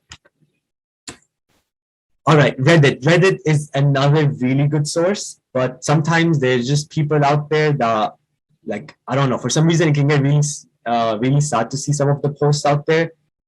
So it can really bring you down. So I would not suggest using it for, at least not at the end. But if you have questions, you'd be like, how can I use something? You have a question about the exam logistics. You have something you're struggling with. A lot of people are going to help you out on Reddit. I put in these links. I think these are really good links for you to follow. There's this one over here on the tricks and hacks. Essentially, it talks about, I think there's one where you can find out if you pass or not, if you pass or fail the exam even before your result comes out, the day before your results comes out. I'm not sure if that's still going to work, not that the exam is pass and fail, but maybe give it a shot. It talks about it on how you create an account somewhere. I'm not sure how someone figured that out, but it's there. You can check it. If you plan on using Anki and you have any questions about Anki, Med School Anki is a great place for that. This is, I think, the latest Anki deck, but I think this was about 15 days ago. So I'm not sure if this is still the most up-to-date version or there's a better version out there. Again, I'm not sure. If you do plan on using Anki, go over their post because they go into detail on how they tag cards, the importance of cards, and they might even tell you something that might be pertinent to your study plan. So make sure you go over the whole post if you plan on using it. And this is a really, really good source for biostats. There's someone that made these really, really comprehensive videos for biostats. And I say this biostats is important because it's not just going to be tested in your step 1, but it's going to be highly, highly tested in your step 2 and even in your step 3. I think step 3 biostats is I think maybe 10 to 20% of your exam. So they really, really go hard on biostats, especially in your step 3. So having a good foundation for biostats is important. And if you're struggling with it, I think this guy did a pretty good job at that. Other great resources, Randy Nail for biostats was really good. The only problem with Randy Nail's biostat videos would be the fact that he makes you memorize, and a lot more times in my exam at least, and from the exams I've heard, they tend to test you on understanding the concept rather than applying it. So you might get asked to calculate sensitivity and specificity, but it's more likely, especially in your step 2 and step 3, that they're going to test you on something, on a concept, and test you in a way that you've understood it or not. So, they'll say, how does the sensitivity and specificity change if you, increase the, say, for example, you've increased the screening. So if you went from 40, so instead of screening in the 40s, you went and screened the 50-year-olds. How is that going to change the sensitivity and specificity and the negative and positive predictive value? So again, this requires you to understand rather than just memorize the equation. Because if you memorize the equation, you cannot solve this type of question. Dirty Medicine YouTube videos are an amazing source. I personally really like them, especially for a few of the topics. I didn't use all of them. I mainly use them for communication. He has I think he has 11 videos on these communication and ethics videos. I would really suggest going over them. They're extremely, extremely well made. So this is another great resource for your ethics and communication. Now, Golian audios and Divine podcasts. Now, I brought this up here, not because I want you guys to use any of them, but if you feel, again, for whatever reason, you feel like you want to, study while you're going to the gym, going for a run, driving, and you want to just study, Golian audios and Divine podcasts are something that you could possibly use. Golian audios are a bit old. They were made by a really, really great guy, Dr. Golian, back in the early 2000s. So not all the concepts are correct, but like he's a pathologist, so whatever he says, like even up to this day, is still extremely important. So if you want to, honestly, like this is not something I would say that you should use. If you want to use something while driving, you could just play a Golian audio or Divine podcast. You can look both of them, just type them on Google, and I'm sure you're going to find all of them. Then 100 Concepts of Anatomy. Now, this is a resource that you have to use. 100 Concepts of Anatomy was a PDF made by one of the doctors from a university here in the university in the US. And it covers 100 highly, highly tested concepts. You need to go over this PDF. Either go over this PDF or make sure you go over the Anki deck for it. You have to go over this 100 Concepts of Anatomy just because of how many times, how many concepts in these resources get tested. Khan Cases for Medical Ethics and Conrad Fisher Ethics are two books I used for my exam, but I would not say they were very good. They test more ethics than communication, and at least in step 1, they tend to test more communication than ethics. And there is a difference. So in communication, they'll be like, a person is shouting at you, how are you going to respond to him? And more of an ethical question might be, this guy's a Jehovah's Witness. Him and his daughter came for, they're both bleeding and they both need blood transfusion. Are you going to transfuse both of them, or you're just going to transfuse the dad? So that's more of an ethical situation. Whereas that's what's covered in these two resources. Whereas most of your step 1 exam is going to be more of communication questions. So try to make sure you understand the difference. This is another really, really good source. So this is high yield NVMe images. So someone just compiled all the images that NVMe used from NVMe 1 all the way to 24, I think. So just, make sure you go over that. And this is an elite NVMe concept. This is people out there compiled a list of topics that were highly, highly tested.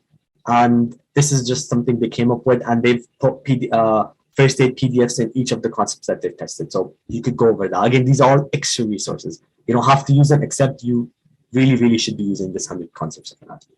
And make sure you do communication and ethics questions from Amboss. RX, you could create a free account and do communication questions. They have 126 questions. Again, if you're really struggling with communication, I would suggest doing them. Otherwise, I don't think there's a need for it. So I hope that covers more or less all the resources. Now, when to start? Now, this is a question most people have in mind. I'm in year 1, 2, 3. When should I start? If you're in year 1, I would not suggest starting about like opening first aid and trying to go over it, just because you probably don't have a very good idea. And I don't mean to belittle anyone, but at that stage in time, it's more important to you to focus on your blocks and get the right study habits. You need to know what works for you, and that's especially important for your step like year one. You need to make that association, learn what works for you. Do I want to take notes? Do I want to type them? Do I want to make PDFs? Do you want to make some spiral diagrams? Get the right study habits, and that's what I would recommend for year one students. Year two students, I would say it's that's when you should start experimenting with resources. We will start getting comfortable with using Pathoma, Boards and Beyond, and first aid.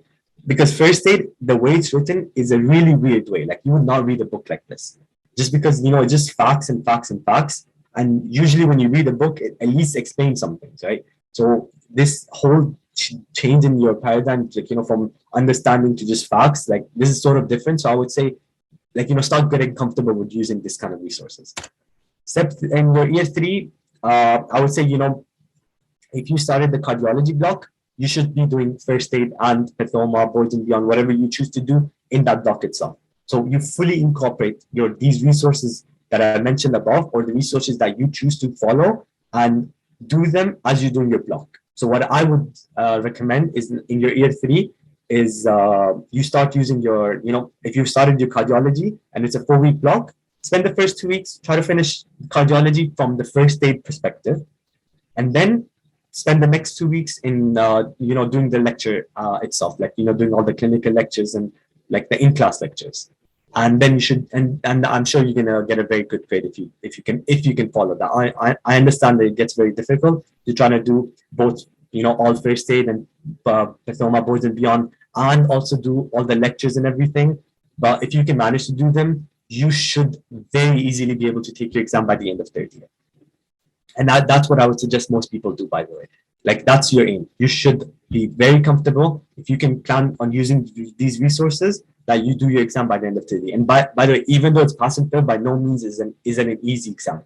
There is so much that they can test you on. So don't take it too lightly. You still need to study for this. And if you've been using these resources as you're going along, especially in your year three, I think you should be very easily be able to do your exam at least by the end of your summer of third year. Year 4 and 5, you're going to have at least more time than year 3. Year 3 was probably one of the hardest years I've, at least in terms of the university exam, that's probably the hardest thing I've done. Year 4 and 5, which should be much lighter, besides pediatrics. I think pediatrics was pretty heavy. But again, do spend more time in your step 1. So if there's that each block is 8 weeks, spend the first 6-7 weeks on your thing, but do not completely let go of your clerkship. Because like I mentioned earlier, your clerkship grades are important. Do not be getting C's in your clerkship and get like a pass and get a 260 in your step 2. You should still try to do well in your clerkship. So do not completely neglect it. Try to study a little bit for it. So what I would suggest you do is, and maybe that's what I did, might be helpful for you, is completely focus on your step 1 in the first 4 or 5 weeks. Then do half. So spend half day step 1, half day clerkship, and maybe in the last week or last 6-7 days, you just leave step 1 and focus more on your clerkship. Maybe that's something you can follow. Again, do what works best for you. Try to experiment. And again, for every single person out there, I think if you start from now, every single person, intern, graduate, first year, okay, not first and second year, but third year onwards, every single person out there should be able to do the exam by this summer. Because if you start now, and along with everything else that's going on in your uni, with all the different exams, and I understand how difficult those are as well. And if you can start incorporating these resources and trying to, go along and, trying to do your UWorld, start your UWorld at the end of and the start of summer, I think you should be able to do your exam by the end of the summer. I really do think so. And the reason I give such a long time period is because I understand that year 3 and I think a part of year 4 can get very heavy. So I understand that, not everyone can just spend all their time on the step 1 exam. So you could just do half, spend half of it on this and half on that. And I think you should be able to do your exam by the summer of this year. Now, just give me 1 second. Okay, now phases of your studying. First and foremost, this is what I say. Build a strong foundation. So you do your first aid, but make sure you understand it. Build that foundation. Use Pathoma, videos, books, anything out there, use it, build a foundation, have a foundation. And this is my This is what I feel. I feel like you should be applying that knowledge with questions. So I personally, my opinion is that I don't feel comfortable, and I don't like telling people that you should just straight away go to questions if you do not have a foundation. At least know what they're talking about. At least have a decent foundation. Again, you don't have to have a perfect foundation. Have a decent foundation before you jump into questions, because questions will also solidate that knowledge that you learned. It'll solidate that knowledge that you've learned. So apply the information using questions, and then consolidate the facts. And this integration of different concepts also comes with questions. All right, this comes as you're going along, different questions, and the question tests you on so many different topics, because your exam is not going to be split into what, like each question is going to be split in, oh, I'm only going to, in this question, I'm only going to test you on neurology. That's not how the exam is going to be. They might test neurology, pathology, and maybe even endocrinology concept in the same exact question. So you should be very comfortable in integrating different concepts from different systems. And I guess the only way you can do that is by doing questions. So applying information and consolidating the information is both done by questions. Now you're obviously going to hit a point where you're just hitting a plateau.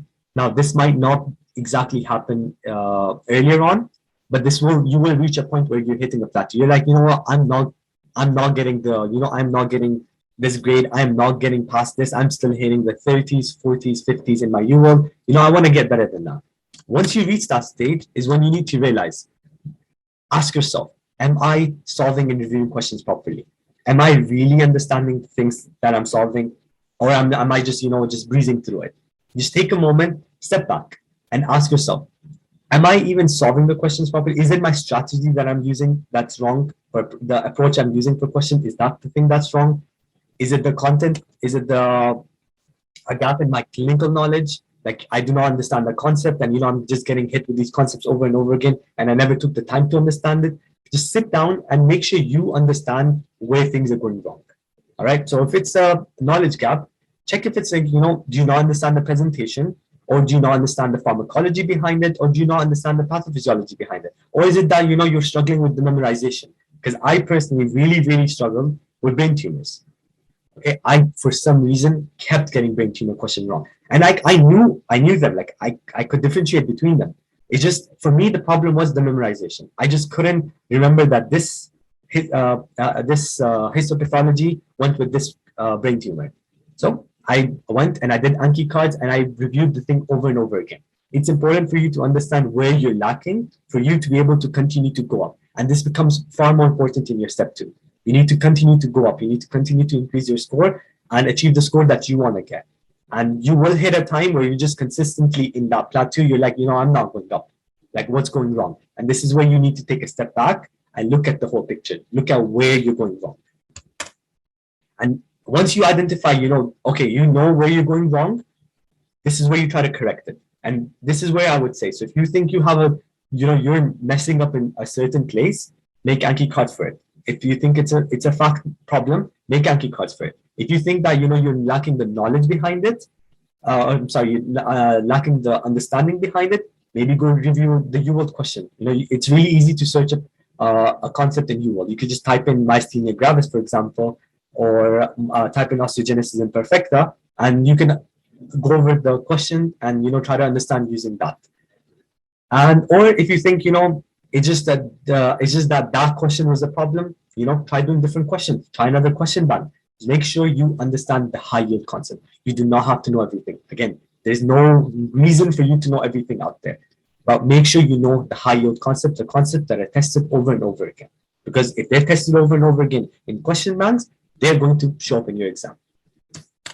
And the last thing I want you to remember is that if you stop, you will go back down. So if you stop, you'll be like, I don't know why I'm hitting this, I'm just going to stop this. If you stop trying to improve, you will go down and you're going to lose the progress that you make. So make sure you understand that. Yes, this whole journey is really long, but you need to try keep going up. All right. That's the way things are. You need to try look back and ask yourself, I've done all of this, put in all of this work. I want to try and improve more. And this is what you need to tell yourself, and do not just completely stop. It's okay to take a break, take a day off, take a week off if you need to, but don't completely stop and don't abandon everything. Now, this is a thing that I think most of us, fail to understand, and that's including me as well, is 20%. So this is, I think it was called the Patel principle, is 20% of the effort gives you 80% of the results. So if you're putting your effort in the wrong place, you're not going to get the result that you want. So this is what I mean by using so when people use too many resources out there, they're putting in all this effort, and mashallah, that's great effort. Like, effort's not usually gone to waste, but sometimes it does not give you the result you want. And that just might be because all of the effort that you put in is dispersed, and you've learned so many different things out there. But sometimes the problem is that the exam is not testing you every single thing out there. They're testing you on the high yield concepts. So it's important for you to try to identify the high yield concepts rather than getting boggled down in all these extra details out there. Because it's very easy, because there's so many things, so many resources out there, you can get very easily stuck, and you'd be just, you know what, let me read up more about this, and you just spend hours and hours and hours on a very minute detail, and you waste your time. And like the example I like to give is the fact that, like for Turner syndrome patients, they are at a high risk of getting aortic dissection in pregnancy. Now, is this a fact that is going to be tested in your exam? That is not a fact that's going to be tested in your exam. All right. So this is the thing I'd say. That's something that, okay, that's a good fact, and now I'll help you later on. But at least for this exam, do not waste your effort in trying to learn these minute details. It's far more important for you to know that Turner syndrome patients have a high risk of, kidney disease. They have a high risk of hypogonadism and whatnot out there. Those are more high yield to know, rather than trying to know this very specific detail. And because this is one detail, you can have things like this for so many other diseases. And that's better left for like your specialty training. That's not something you're required to know now. And this is not something you need to get boggled down on. So don't try to know every single thing out there. That's essentially what I'm trying to get at. I hope that was clear. Now, let's talk about how you can approach questions. The approach to question is also extremely, extremely important, because it's important. I'll give you my approach. I'll give you some of the approach used by other people, but try to build your own approach. And you do not have to use the same approach for every single question out there, by the way. You could just use a certain approach for certain types of questions, and you can use a different one for other ones. So take the time to understand what's going on. So a lot of the times, the problem with a lot of the time, the problem happens is that when we see a question, you just, you don't take the time to understand what's actually going on. Sometimes you don't really need to, honestly. Like, sometimes you don't have to know what's going on, because they're asking you something completely different. But a lot more times they want you to know what the patient came in with, and they want you to know what they're trying to ask. So try not to get distracted by that. And I think I can explain this better as we go along. I think that wasn't very clear as I said it. So read the first line. So this is how I do it. I read the first line. I highlight the chief complaint. So the patient presented to the ER with severe headache. Now, that's an extremely important detail that you want to know. ER, 78-year-old man, ER, and headache. That's what I'm going to highlight. Then I'm going to read the last line, and I'll see what they're trying to ask me, because they might just ask me, what is the CT scan showing me? Now, do I need to know everything else in the middle? Probably, but probably not. So I'll just look at the CT scan, and maybe I can save a lot of my time. So I read the last line. Sometimes in the last line, they might tell you, oh, what is increasing or what is decreasing? So I always make sure I read the last line and highlight what is being asked, because a lot of the times, this is the place where so many people mess up, is they know the question. They know everything about the topic, but they did not read the question properly. And instead of increase, they put the answer, which is decrease. Okay, so make sure you highlight what's being asked. And then if I cannot answer the question based on reading the first line and the last line, I might read the second last line. And if that doesn't work, I'll go read the whole question step. That's the way I approach, at least for step one. Now, this approach works, and you will easily be able to answer at least 20% of your exam, at least 20 to 30% of your questions using this strategy. And if you use this strategy, you're going to save a lot of the time. All right. But initially, when you start using this strategy, you might get some of the questions wrong. So again, experiment. And this is why I say, learn different approaches, see the different approaches, ask different people about their approaches, and try to implement and see what works best for you. And if you start doing questions and start implementing these approaches, you will know, what, I don't think I should apply it in this question, or, I think I can apply it in this question. So you'll get the hang of this as you're doing more questions. For psych question, this will not work, guaranteed. Very, very little chance that you can know what they're trying to ask you in a psychiatric question. Because in a psychiatric question, more often than not, you need to know like their whole history. So you need to pretty much read everything. Learn to highlight important info. I have seen so many people, they highlight literally every single thing out there. And the problem with that is that might be okay, that might work for them. Again, I don't want to say that their strategy is wrong, it might work for them. But the problem with that is when you're solving questions, and if you highlighted the important information, you can just look at the answer choices. And because you're doing so many questions and sometimes you just get really tired, when you're looking at the answer choices, if you've highlighted the important information, you can easily just go back, glance up, and be like, you know what, this is an answer choice just because I've highlighted that. So that's what I'm trying to say. If you highlight properly and you highlight the important information, you can easily cross out the answer choices. You can be like, this isn't the answer because I've highlighted and his age he's too old for this. So I'm like, you know what, this doesn't match, I take it out. Just because I've highlighted the age, I'm going to take it out. And then you need to know what is being asked. And again, I keep going over and over this again, is a lot of people mess up in this part. Is the fact that they just, quickly read the question. They have no idea what they're asking about. They look at the answer choices. They think that this answer choice this question is asking about this. They click the answer. Why would you lose a mark when you know all the information that's present? So make sure you know what they're asking about. And you know that if you highlight the last line.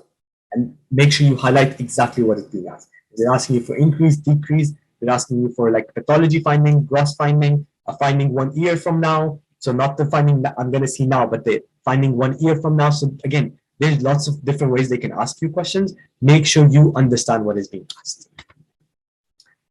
Learn to rule out. Now, this is a strategy that is extremely, extremely important, especially when you're aiming for higher and higher marks. Again, I know that this is a pass and fail exam, but you should learn this strategy because this strategy takes you a long way, especially later on when you're doing your step 2. So what I mean by this is that you do not have to know everything out there. And there's no way you will know everything out there. You just need to know, can I rule this out based on the information provided? All right. So if you have a question, you can start, you read the question, you're like, man, I'm not sure what this is talking about. I'm not sure if this is the right answer. All right. I don't know how to pick the right answer.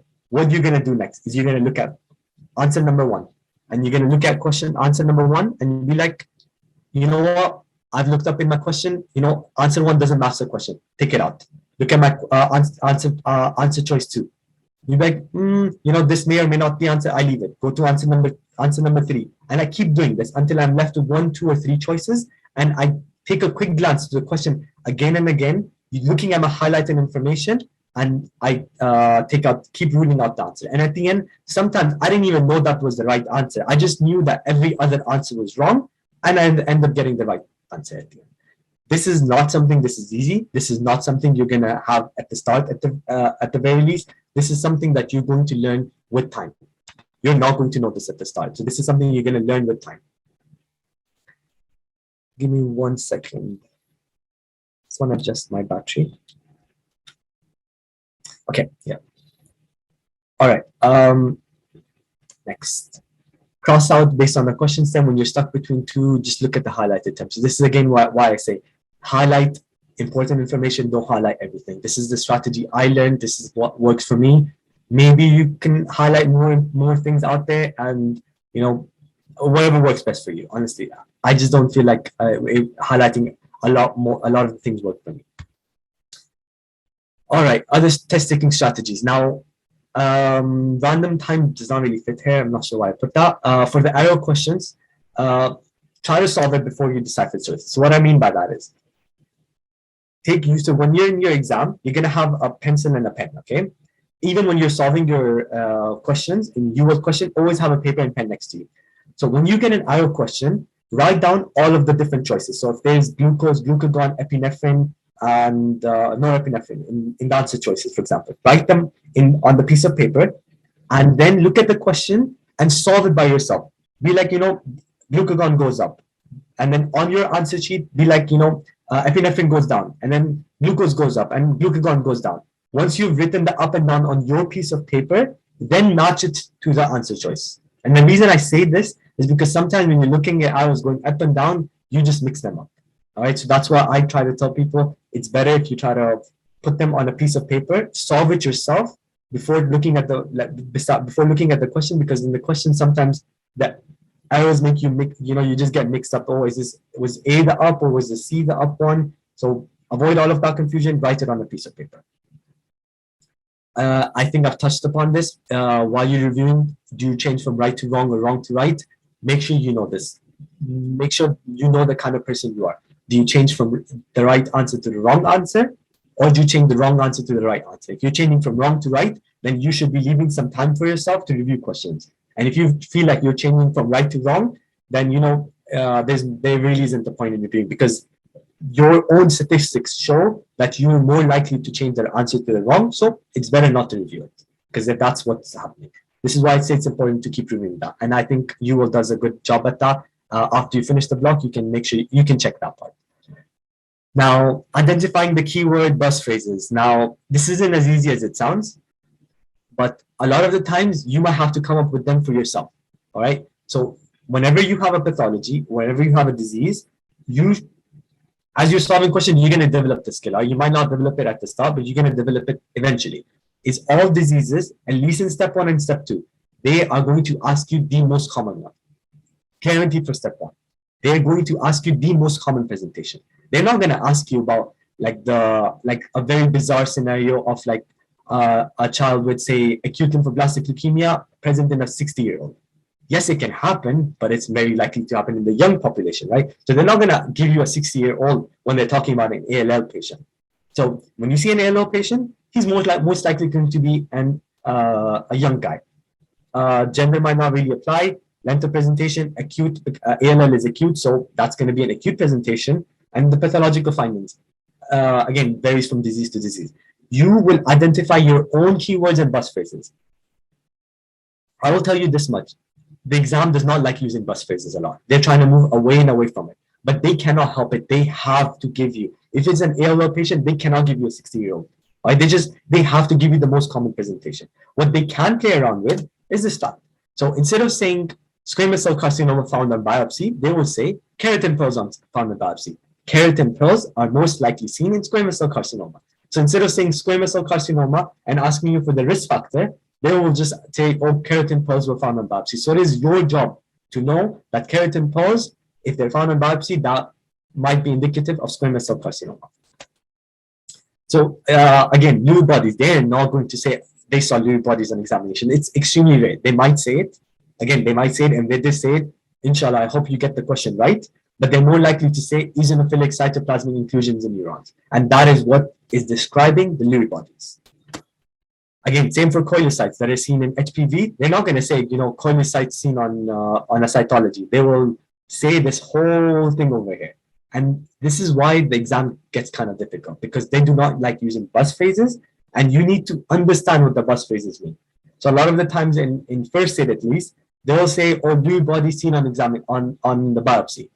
But you need to know what Lewy body means, because if your exam comes in and you know that this is a patient that has Lewy bodies and you know everything about the disease, the only reason you're going to get this question wrong is because you do not know what Lewy bodies actually like. How are they like in biopsy? See, that's where the exam gets kind of difficult, because they don't like using these words over here. They like to say eosinophilic cytoplasmic inclusion instead.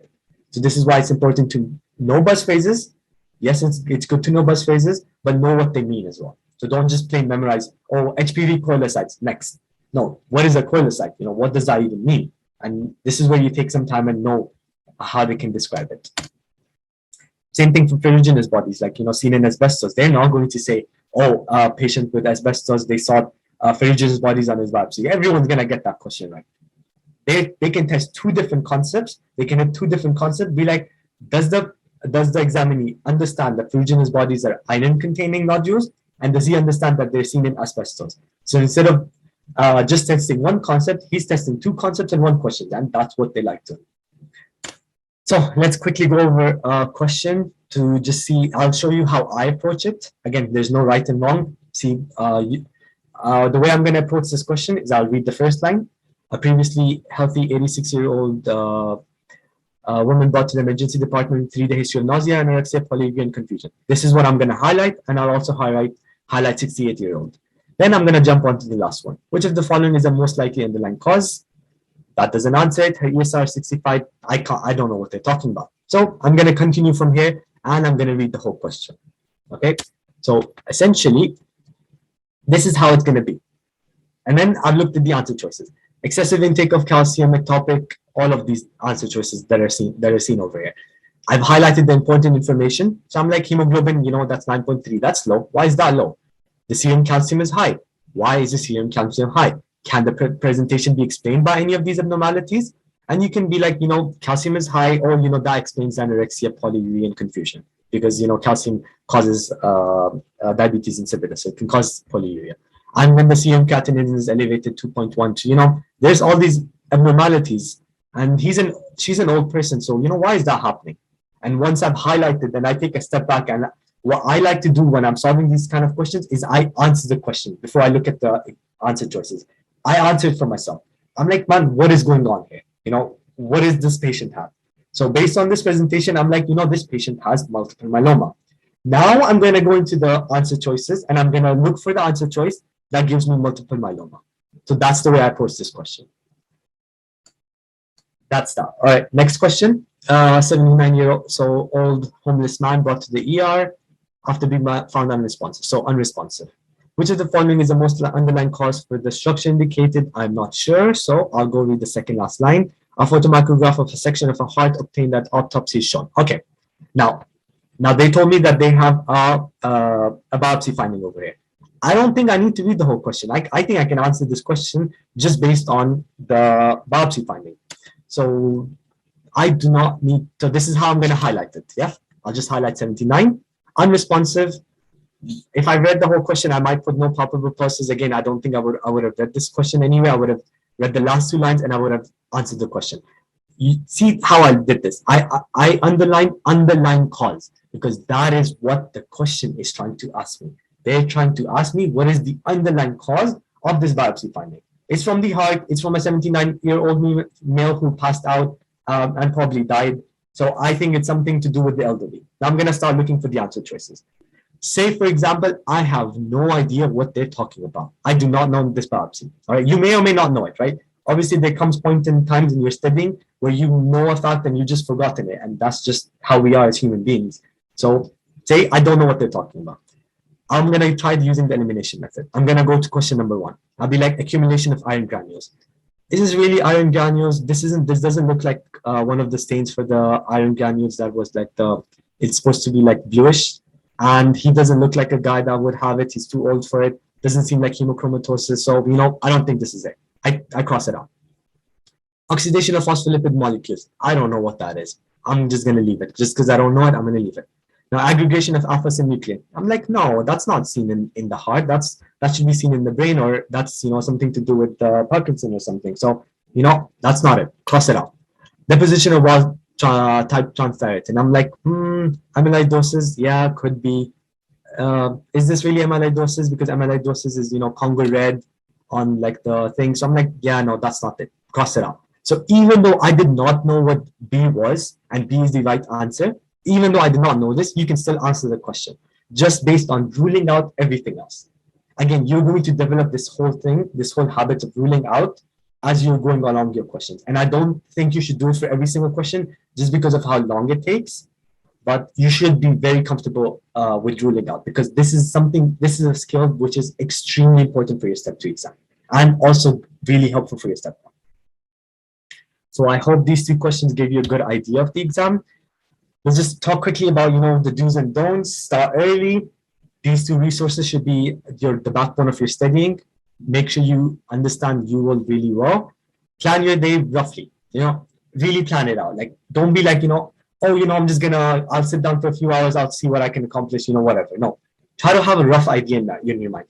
Tell yourself, at least tell yourself, ask yourself, do I want to finish at least cardiology in the next 2 weeks? And be like, I'm going to try my best to finish cardiology. Some people like to plan out their day to the hour, which is okay. I didn't like doing that. So I like planning my day to I'll be like, roughly, I want to finish these things in a day. And that was just when I woke up, it was just something I had in mind. Again, as sad as it might sound, this was just how I was. So I planned out my day Some people like to plan out their week. Some people plan out to the hour. But at the end, I think you should have a plan, at least a rough plan of what you want to accomplish in a week or 2 weeks' time. Build a routine. Now, this is the excuse me. This is the most important thing. I've everything in this lecture. I don't know why I didn't highlight it strong enough earlier. The most important thing and the way I think you're going to be able to overcome most of your obstacles is if you build a strong routine and you're consistent. I say this because motivation varies. You're going to have good days and bad days.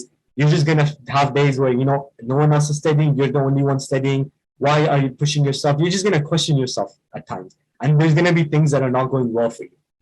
If you have a strong routine and you're consistent, you're going to be able to push through, regardless of what's going on around you. This is why I think building a strong routine will take you an extremely long way throughout your whole life, and not just for your examination. So I would really suggest you have a good routine, be consistent. And I know it's very difficult, and I understand it gets very robotic, and it's not always possible. But at least if you can, at least during your break, try to be consistent. Try to have a routine. Because if you have a routine, you will just waste less time and you will just finish things faster. Just because you are just used to it, and you're not gonna have to tell yourself, man, do I really want to do this? No, it's a routine, and you're just following the routine. So it's not something outside it. So building a strong routine is something I highly, highly recommend that you guys do. Take breaks. Do not study 7 days a week. I'm sorry, that's not how it works. If you try doing that, you will burn out, and you are going to come to a point where you're like, you know what, it doesn't matter. I can't do this. Take breaks. What I did was in a week, I used to take 2 half days off. So I think it wasn't really planned. It just so happened. So I had a good routine, but again, things are sometimes out of your control. So it just happened. I used to take 2 half days off. Usually ended up being half of Friday off and half of either Monday or Tuesday off.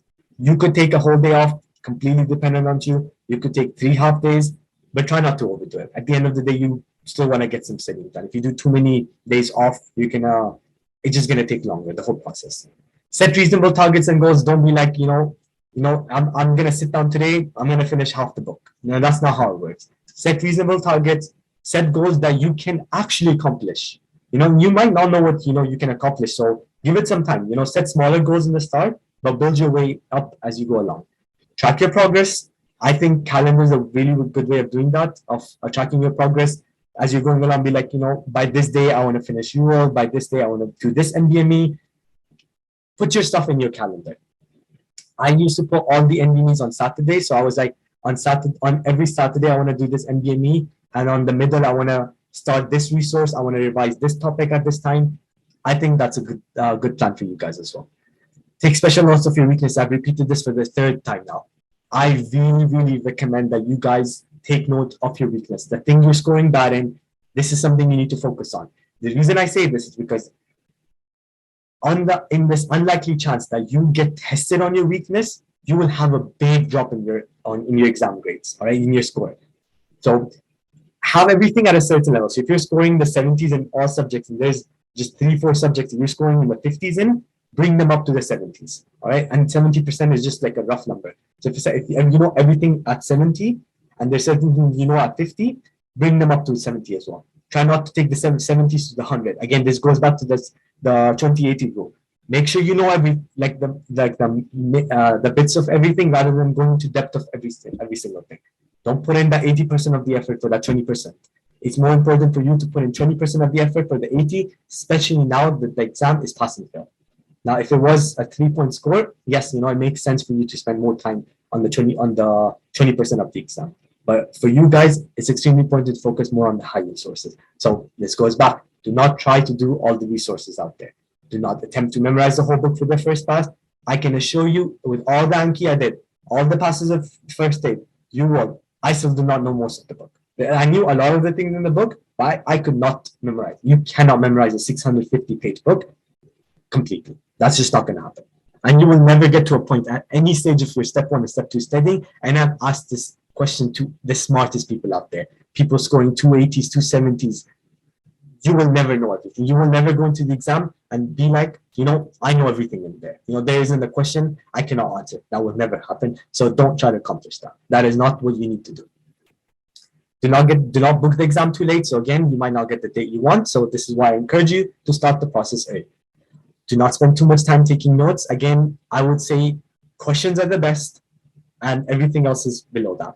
Do spend time in solidifying your facts, and you could do that with the notes, Anki and whatnot, but questions are better than everything else. And that does not mean you completely replace Anki and you don't do Anki. I will still say Anki has a place in your studying, and you could do that with your the place for that is with the facts. That there's certain facts you just need to know. So Anki does have a role there, but again, don't get bogged down in all of that. And do not follow someone else's schedule just because your friend, your smarter friend, or this because or me or some other senior that scored really well, or any other people out there on Reddit or anyone else out there. Do not try to follow their schedule. Build your own schedule. It is really helpful and really encouraging to study alongside someone or alongside a group of people so you can push each other, but do not follow their schedule. Just because they finish does not mean you need to finish. Take that as an encouragement. Do not take that as something that brings you down. All right, that's what I would like to say about that. Because a lot of time when you're studying in a group or studying together, you tend to follow, be like, he's gone that fast, I need to catch up. And sometimes when you're trying to catch up, you just let go of the details that you should be knowing. And then the thing is, it comes back to bite you because they might end up scoring well, and then you'll be like, I'm at the same point as them, why am I not scoring as well? Again, each man is different, each person is different. What you need to know is follow your own thing, go at your own pace, but take encouragement from people that are studying hard. That's what I would like to say about that. Advice for the last days, review hard sound from Amboss, review highlight flashcards. So what I did for my step 2 at least was during my last month, there were flashcards. Like I was like, I want to go over this during my last 10 days. So I would give them a color. If you press Control 1, 2, 3, 4, 5, you can give them different colors. So I colored them. So cards that I wanted to go over, I colored them green. And just at the last 2-3 days, I went and reviewed all my green flashcards. You could do this. This is just something I found helpful. Do not stop doing questions. For some reason, I stopped doing questions in my last few days in my step 1. I would not recommend it. I would recommend you guys to continue solving questions.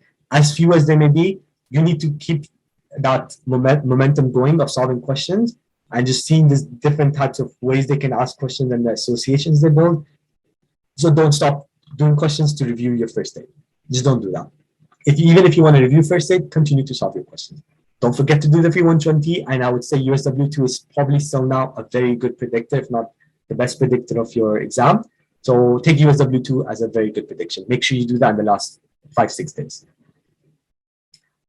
Make sure you do Pathoma 1, 2, 3. There's these 3 videos that you should watch. There's not 3 videos. There are 3 chapters that you should watch. And the reason I say this is, if you remember seeing earlier, 10 to 16% of your exam is general principles. And your Pathoma 1, 2, 3 chapters cover that. Just watch the videos at 2 times speed. Every single person you ask, and you ask them about what should you do in the last 10 days, they'll tell you do Pathoma 1, 2, 3. So make sure you do that as well. Just because you will get these extra very easy points that you might not even be able to get from other places. Print a copy of your scheduling permit and get your passport ready. Okay, stay confident, keep your spirits up, sleep early, and stop studying in the last few hours before your exam. So if you have to sleep, bring your schedule back. So this was a question someone asked me like a few days ago. Make sure, because your exam is early in the morning, okay? That's at 7:30. If you're sleeping at 12, 1, 2, it'll be very hard for you to get up at 7 o'clock in the morning and still be fresh. So in the last 10 days, adjust your sleep schedule. Bring it back to 9 o'clock, okay? Bring it back to 9 o'clock and start sleeping at 9 consistently. Don't change it. Start sleeping at 9 consistently. And on your last day, just close everything at 6 or 7 and, just watch something nice, spend time with your family, and, just not have something like that. Don't study like the few minutes before you go to sleep. Do not do that because you're not going to be able to sleep very well. As for the medications, I don't recommend it. I know people take them. If you do plan on taking melatonin, none of the benzos, the sleep benzos, like the Ezopiclone or whatnot, I would recommend you start them early. Just make sure that works for you, does not get you groggy, too sleepy. Again, not recommending them again, but if you think you might have a problem, please try them earlier on rather than trying them the day before exam, because you don't want to be groggy and sleepy the day of your exam. Now, when you come to the test day, arrive early. Get 7:30, do a block of 5 questions prior. Again, this was a tip I learned from my friend. If you do a few questions before you go into before you start your NDME, before you start your US self-assessment, or you start your actual exam, it just gets you in this whole routine like really quickly. So when you go in, whenever I've won and done my first block of an NDME, I've always struggled in the first one, just because it took me some time to get into that rhythm. And if you do 5 questions before your exam, I think it gets you in the rhythm really fast, like much faster, and you're able to, I don't know, solve better. It's helped me, and I think you should try doing it. I did 5 questions before my step 2 exam. I got 3 of them wrong, but again, one of them ended up showing up in my exam. So I was like, you know what, probably was worth it. It just gets you in the rhythm really fast. So do make sure you do maybe a few questions, 2-3 questions to get into that rhythm. Skip the orientation. You can do it properly in the free 120. That adds 15 minutes to your 45-minute break, giving you 1 hour break. Plan your breaks. This is what I recommend. This is what I did. I took a break after every block. Again, you could do this or not do this. Wear comfortable clothing. You're not there to impress anyone. Make sure you're comfortable there. Do take food with you. I'm not saying don't take too much food with you. Do take a lot of food with you, but do not eat too much. Stay hydrated, but do not eat too much, because eating a lot of carbs is going to bring you down. So experiment with the different foods during your NDMEs and see what works best for you. I think like granola bars are really good. Protein bars are really good. And maybe like a protein shake is really good. Try and take some coffee with you. I don't drink that much coffee, so it didn't work for me, but maybe take some coffee with you, but do not eat too much during the exam, because it will get you really sleepy. Take sips of coffee just before you go in, and in between the blocks. Don't drink too much, or you're going to have to go to the bathroom every single block. And this happened to one of my friends. Don't do this. Don't drink too much coffee. Take sips just to keep that caffeine level, but don't drink too much again. Take a jacket with you in case it gets cold, and leave it inside.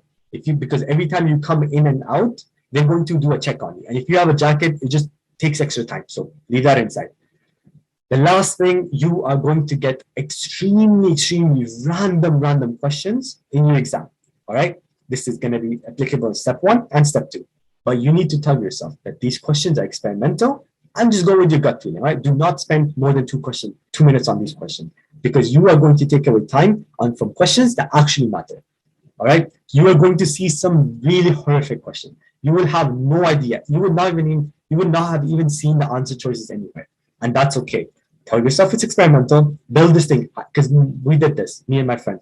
Whenever one of us went before the exam, we told each other, any hard question you're going to see is experimental, and that is the mindset that will keep you confident throughout the thing. Because this is a 7-hour, 8-hour exam. You do not want to bring yourself down at any point in time. Keep yourself happy, keep yourself confident, and stay in high spirits. And any tough question is experimental, unproven otherwise, and there's no one to prove it anyway. So all tough questions are experimental. If you have to, go with your gut feeling, and please move on. Do not spend more than 2 minutes on it. You are going to take away time from questions that actually matter. And hopefully you get to the point where you get your freedom. So how do you keep going? This is a very long process. Throughout, it's not just step 1. This whole residency process is extremely long. It's extremely hard in the start. And I know this, because it was extremely difficult for me to start this, because I knew once I started, I had to keep going. So the most important thing is to start the process. Just take that step and be like, you know what, this is what I want to do. And this will help me achieve my dreams. And this is going to get me to the point where I want to get at. That's what you need to tell yourself. Keep a healthy body, mind, and soul. And what I mean by this is that you need to take your breaks. You need to socialize, because that's how we are as human beings. And this is something we neglect while we're studying, because it's just something we're like, you know what, let me just spend that extra 2 hours. I'm going to go with my friends. I'll just spend that on studying. But it's going to weigh on you at one point. One point later in time, it will weigh really hard on you, and you might just end up taking 2-3 days off. So why get to that point where you're burnt out? Just keep yourself healthy. Keep your sports. If you play every week, continue to play every week. If you go to the gym, continue to go to the gym every hour. If you are not going to, that hour you spend in the gym that you could have spent studying, I'm sorry, that's not how it works. You staying healthy keeps you fresh, and you will be able to study much better. So keep a healthy body, mind, keep your prayers, not just leave your prayers just because you're studying. Like, that's not how it works. All right, just keep yourself going. Just because it's an exam does not mean you neglect every other essential thing out there. Talk to your friends and family when you feel down. Go out for a walk. Call them. I think walking was a great way for me to, de-stress. That's what I would do at night, or like anytime I felt down, because you are going to feel down at points, because this is such a long process. You'll ask yourself, do I really want to do this? Is it something I really want to do? You're going to question yourself. And it's at points like this where you just be like, you know what, let's close the laptop and, let me just, live the moment. Go outside, meet your friends, and just call someone, Find what motivates you. Every time you feel down, tell yourself, this is what I want to achieve, and this will help me achieve it. This exam is essential for me to get to the point where I want to.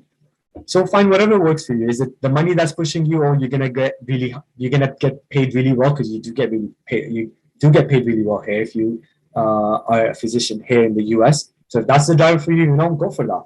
If it's helping patients, maybe that's the thing. You want to come back and help your society. Maybe that's what it is. Find what you want to achieve by doing this residency program. And for you to be able to do that program, you need to do these very long, lengthy, tedious exams. Again, I go back to the routine because I feel like that's probably the most helpful thing that kept me going, because sometimes there was just times I did not want to study, but it was just the routine that kept me going. Then obviously I couldn't follow the routine at all points, but having the routine really helps. Take breaks. Don't neglect the breaks. And maybe you could follow the Pomodoro technique. I did that for step 2. I didn't really use that for step 1. Again, do what works for you, honestly. I just felt like it didn't work well for me at the start, just because taking breaks right when I was in the middle, it killed my concentration. So if I did follow this, I'd take 50-10 or like an hour and 15, something like that. So do whatever works for you, But this is a really nice technique. Pomodoro technique was extremely helpful, especially if it's hard for you to start. Another thing you could use is maybe use an application called Forest, and build a group, join this Forest thing together, and anyone that breaks it, the whole forest get destroyed. So for some reason it might keep you going as well. So that's another thing. There's no shortcut in life. For you to get to the end point, you're gonna have to take the long way, and the long way can sometimes be really difficult. But know that all the good things, know what you've achieved up to this point, all the things that you have gotten to this point, and all the sacrifices you made to get here. Know that there's other sacrifices you're gonna have to make, but if it helps you achieve the thing it does, it needs to be done. So this is the quote I like by Jordan Peterson. A few FAQs. I did not talk about timed tutor and system and random. So let me talk about that now. I have like these small FAQs. If I've answered them, I'm going to skip it. And at the end, I'll give you time for some questions. Time versus tutor, system versus random. Personally, I would recommend that at least in the start, you go with tutor and system. But maybe you could just be like, you completely forgotten cardiology. So open first aid, spend 2-3 hours, review the whole thing, and then go back and then start doing time system. Tutor systems, and solve questions. Like each question you solve it with time and tutor. So time was you have 1 hour. Tutor, you don't have any hour. You click the answer choice and you answer it, and you're gonna get the explanation right there and then. System is you follow cardiology, only questions, only renal questions, and random is everything. So I just wanted to explain that for those that did not know what that meant. So if you do time, then if you do tutor and systems, I think that's good in the start, but do not completely solve all the system questions. So what you could do is you could solve 10% of the cardiology questions, then move on, do 10% of endocrinology, 10% of this, 10%, or maybe even 20%, and solve all the questions like 10 to 20%, and then come back and then do random and time. The reason I say random and time is because your exam is going to be random and time. So you need to get comfortable at a certain point. If not the first 10%, not the first 20%, not the first 50%, that's okay. But at least the last 50 to 30%, you should have it random timed, because that's how the exam is. And timed helps you. The reason timed helps you a lot is because it helps build this. As you're solving 40 questions, you need to know where you should be at a certain time. So the way I did this, at least in the start, I told myself at a 30-minute mark, I need to be at question 20. All right. And then during my late phases of my studying, at the 20th question, I told myself at the 20th question, I need to be like less than 30 minutes. Like I have to be less than 20. I have to be around the 25th minute mark. All right. So you just build these things on, you just get these strategies and whatnot while you're solving timed and random. And you can apply those strategies when you're doing the exam, because the exam, the NDMEs, the self-assessment are all random time. They are not in systems. So you should be comfortable at a certain time. I'm not saying it has to be in the start, but at later on, you should do time limit. There was a question. Can I hear this? I'm not sure if you can hear this recorded version later. I think you can ask the MedHub team for that. I think it might be available. Again, I'm not sure I can answer that. You with Amboss. I would say Amboss first, just because I wouldn't recommend finishing all of it. The reason I recommend Amboss first, if you were here and listening, that if you do cardiology block, I recommend doing a few questions of Amboss for cardiology. Not all of the cardiology questions, just a few to make sure you understand the high yield concept. And you leave it and then move on to the next block. Again, I do not recommend doing UWorld before doing first aid. I just think it's good to have a decent foundation before you start UWorld. Whose schedule should I follow? I hope I've explained it. Don't follow anyone's schedule. Make your own schedule, follow that, stick to it, but do take encouragement from your friends and family. Let them be the ones to push you, but don't let them bring you down at the very least. Friends scored higher than me. So this happens so many times, and this happened to me as well. So I'm studying, I score higher than some other people, and my other friend scores higher than me, and then you start to feel bad and everything. At the end, this is not a competition. You are not going to compete with your friend. You're not competing with them in your residency just because of how many people there are in residency. Let there not be competition when you're studying in a group, all right? Let there not be competition there, all right? So if your friend scored higher than you, good for him, encourage him, and tell yourself, oh, I want to do better as well. But don't let that bring you down, all right? Just please, if you're scoring in the target range you want to score at, that's well and good. This is your target range. Don't let other people dictate it for you. That's what I'm trying to get at.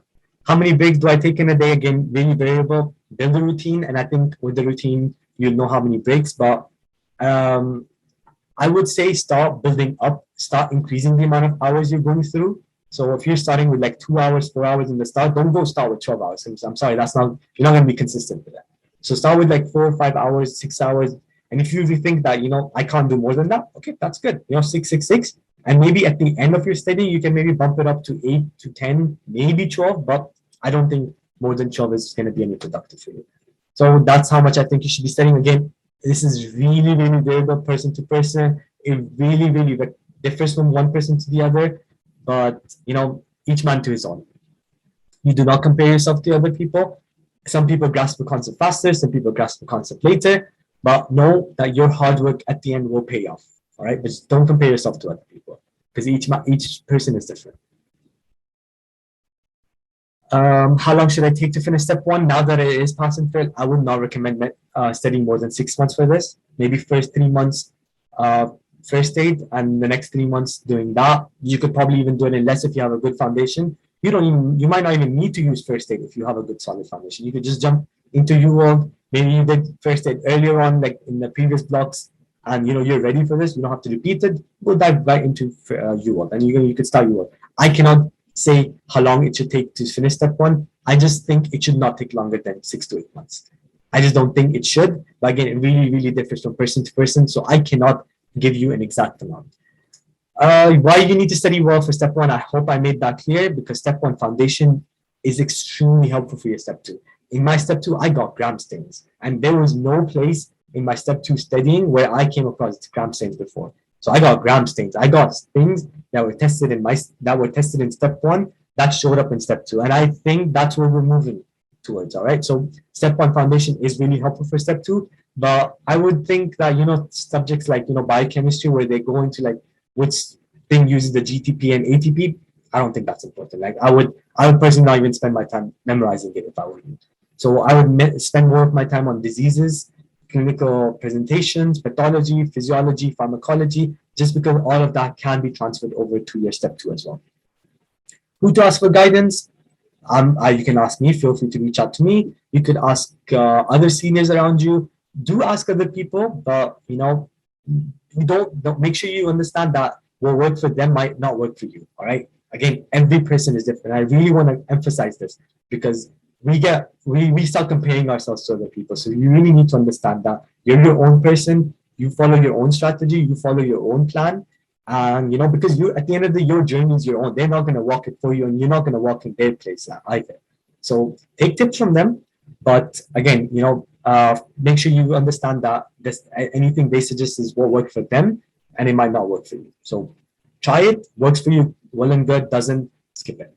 What topics can I skip? Again, I don't think you can answer this question right now, but again, I would skip things that you like, stuff like, biochemistry, very particular pathways, which step uses the B6, B12, maybe things like this I might skip, honestly, but again, this is a hard question to answer. So I know someone was going to ask this. Again, I don't think I can answer it very well. So you can cover, when should I start for electives and CV personal statement? Again, this is something that, CV personal statement is something you do later on. You finish your step 1, and then I would say you can start working on electives and CV. You can go for your electives during your internship. You can go for your electives between year 4 and 5. But I would suggest you spend more of that time between 4 and 5 doing your step 2 instead. Thank you very much. Let me look at the questions that you guys have been asking. So how soon after step 1 should I start studying for step 2? So, okay, that's a good question. How long? So let me answer these questions, and then you guys can open your mics and, answer me, ask me other questions as well. So as for this, I would really recommend you take a break. At least take 2 weeks off. At least please take the week, take the time off until you get your results. But then there's no right and wrong answer, honestly. I started a month or 2 months after my step 1. I took it slow just because I was really tired from step 1 and I wanted to take a break. So I took it slow, and I took a decent break, for better or worse, and that's just how I did it. Don't take too long of a break because you're gonna start forgetting information, and you don't want to take 4 or 5 months off. So I think between a month and 2 months is an ideal time. Maybe more than that might be not as good for you, just because you're gonna start forgetting, and a lot of the step 2 concepts are applied in step 1. So I would not recommend taking too long of a break, but I'd really leave it up to you guys. Can we brush again on how to go on having rotation clerks? Can we having blood collection phase and having?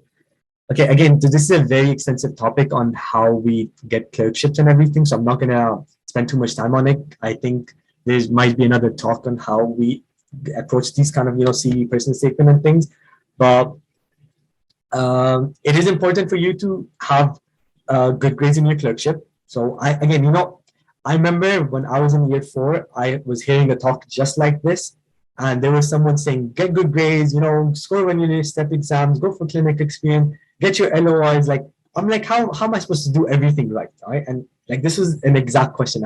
And I was in this exact place in year 4. And I was like, how am I supposed to do everything right? And you cannot do that. And it's just how we are. So you try to do the best you can and realize, that's good enough. Yes, do get good grades in clerkship. It doesn't have to be an A. It just doesn't have to be a C either. So, you have to go to the extremes of, getting a C or getting an A. You could be getting an A minus, and, that's a good grade. B plus is a good grade. But again, I understand where you're coming at, where, everyone asks and, get good grades, do good, get amazing grades, get good, amazing grades in clerkship, go for 6 months of electives, get 10 LOIs. But again, that's not plausible. That doesn't work for everyone. And, that's just how the situation is. So try to do the best you can. Don't compare yourself to others. It is important to get a good clerkship grades in US. When you come here for clinical rotations, you are going to be treated as an MS3 student. A year 3 student doing an elective over here. So when you come here, when you're doing an internal medicine. So for example, you got internal medicine in Mayo Clinic. You're going to come to Mayo Clinic. They're going to treat you as a medical student doing a clerkship in internal medicine. All right, that's how it's going to work. So you're essentially repeating your clerkship one more time. So I hope I've answered that. Is it necessary to use the latest edition? So yeah, I personally, when I started, I think I had the 2018 or 2019, and I gave my exam in the 2021. So what I did was I just used the PDFs for it. I bought 2021, I think, but I never ever opened the book. I never touched the book.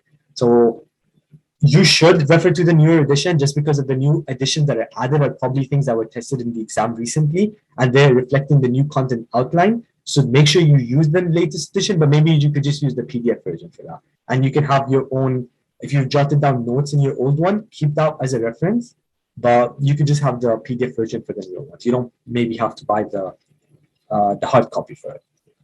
Again, I know it's difficult because new versions keep coming out every year, and sometimes we started earlier than stopped. So if anything, use the PDF version. It worked for me. I highlighted stuff and everything in it. It might work for you as well. It's not as bad as it sounds. We have a question from a story. What are the recommended resources to start my first pass?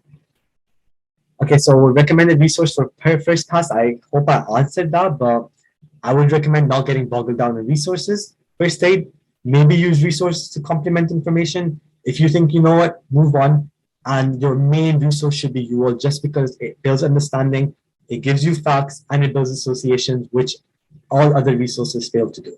So questions beat everything else, but you could use Anki, you could use Sketchy, you could use all these other things if you think it works for you. Again, I don't want to tell you what works, what everyone should be using, just because if it works for one person, it does not necessarily work for the other person. You do not need to go over Amboss completely. I would suggest you go over UWorld, and the reason I say this is because step 2 material requires you to have a good step 1 knowledge as well. So if you spend too little time doing your step 1, and inshallah, I hope you pass with it, but you're just going to take longer in your step 2. So there's this fine balance, and I'm not sure how you can achieve that balance. I'm really not sure how you achieve that balance, where you get the right amount of studying done, and that's exactly what you need for your step 2 as well. Again, I'm not sure I can answer that question just because of how complex it is, because step 1 also has management that can help in step 2, and sometimes step 1 goes into too minute details. It gets really difficult. It really varies from question to question, but I would really recommend doing UL at least once, even if you have to go fast and maybe do 120 questions and not read all the explanation, that's okay, but try to do UL. Just because you paid for it, might as well complete the whole thing. What are the pros Amboss has over UWorld? So the pros Amboss has over UWorld, I'd say, because it links it to the library, and the library is a very good source. So that's the thing I would say Amboss beats UWorld over by far, because if there's something you don't know, you can just like hover over it and you can just see it over the thing, and like Amboss gives you the whole detailed explanation, whereas UWorld doesn't have a function like that. Amboss questions are probably equally as good as UWorld in my opinion, but UWorld explanations are probably better and probably more high yield than Amboss. Amboss tends to go into these minute details for better or worse. What is the difference between electives and clerkships? So clinical elective. Okay, so clerkships is what you do in your year 4 and 5, right? As IMGs, our year 4 and 5 are clerkships, right? We do an internal medicine clerkship, surgery clerkship, in anesthesia, ambulatory and family medicine clerkship. We do like all these are clerkship, right? When I say clinical elective, it's essentially me doing 1 month of this exact same thing, but in the US. So they refer to us doing a clerkship here as a clinical elective. So they are kind of sort of the same, but what we refer to as clinical elective is us coming here to the US and spending a month here as a medical student. That's a clinical elective, because that's different from an observership, which is once you've graduated. So once you've graduated, you cannot do a clinical elective. So I hope that clears that up. Would you recommend I have a study partner? So it has its pros and cons. It is good and it is bad. The good is that you continue to push each other. The bad, only time I think it becomes a bad idea is if you're not at the same level. So if you're studying with your best friend and that best friend is much smarter than you, or much, I don't want to say dumber, but is not as does not have the same clinical knowledge as you, it's gonna affect you. It's gonna affect you. If it doesn't affect you, it's gonna affect him. And so if you're studying together, it does work really well because you continue to push each other, and you might give each other resources, might tell each other about certain things, which is really good. But the only downfall for that is the fact that guaranteed one is going to score better than the other, either in the real exam, either in the NBMEs, either in the US self-assessments. So it creates this sort of competition that might be healthy or unhealthy. It really depends. But overall, I would say it's a good idea to maybe have a study partner, just because I think the encouragement you receive really pushes you through the thing, because it's a really long journey. But you need to keep in mind that if you are doing it with someone who's at a different level than you, one of you is gonna get it. We are hearing that questions are getting longer and more vague. Is that true? Which question bank? Okay, so this is something that happens every now and then, Michelle. Yes, I would definitely say the exam is probably getting a little bit harder. just because, there's more content, and there's more resources. It's easier for us to access resources. Maybe we're doing better now. I'd say the standards have increased. They are getting longer questions, yes, but I do not necessarily think they're getting more vague. That's in step. I think that's more true for step 2 than step 1. Again, if you have a solid foundation and and if you've done enough questions, I do not think they can trick you. Honestly, and at the end of the day, you really gotta realize you might think they're trying to trick you, and I've thought this the whole way, but it's it's very few times that that's actually the case. They're really not trying to trick you most of the time. And if they're trying to trick you, that's an experimental question. That's automatically, in my mind, experimental question. I'm not getting it right. Most other people are not getting it right. Move on with my life, because I would rather get other questions right. So if you feel like the scenario is too vague, you don't know what's happening, you move on. I would say a very good reflection of the actual exam is the fee 120. For every single person that's done the exam, fee 120 is probably the most relevant to the thing. Again, the question bank has remained pretty consistent. So is it still reflecting the actual exam? I would say I don't think that's an important question that you need to answer, because what you're taking away from UWorld is the approach to questions and the explanation. So maybe the NBMEs are a better reflected than the UWorld, but at the end of the day, P120 beats trumps all of the others. First pass. So when I say first pass, I ultimately mean going over the content once. So I mean that you should know bits of everything once. Like, you're not hit with something which you have no idea about. It's okay. At least know what osteogenesis imperfecta is. Know that there's breaking down a bone and whatnot. Even if you don't know the presentation, at least know it's there, and at least know a little bit about it. And that's what you should hope to achieve with your first pass. You don't have to know everything about the thing, because you will forget. You're not going to remember everything, and it's difficult, and that's just the reality. So my first pass, I mean that you should know where things exist so you can refer back to them. And the second thing I mean by that is you should know at least what the disease is about. At least know that it's there. Again, 6 months versus 1 month. That's the duration. So I can give you the actual data, and I can give you the actual what I've seen. Again, so what I've seen might not be true. What I've seen, more electives you've done, the more interviews you got.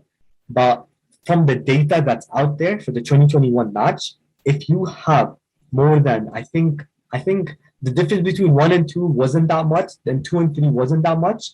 But after 3, there was absolutely no difference between the people that got interviews and the people that matched. So 1 to 3 is like a sweet spot. I think 2 to 3 months is a good time to do it. More than 3 months, there was no difference in the actual, at least in the data, there was no difference in the number of interviews that each applicant got and the matching rate. Is this true for the new data? I don't know. This is true for the new one, because what I'm seeing from the new interviews this season in the 2022 match, I'm seeing that people that did more experience matched got more interviews. Again, I don't have data to prove it, so this is just me saying this. So again, I'm not sure if that's still true or not. I hope I've answered everyone's questions. If you feel like you have anything else you want to ask, unmute yourself, type it in the chat, and I'll be happy to answer it to the best of my abilities. I put my email at the bottom right. Feel free to reach out. And thank you very much. These are the resources I used. If you have anything, I'll stick around for a little bit, and you can ask. Fire away.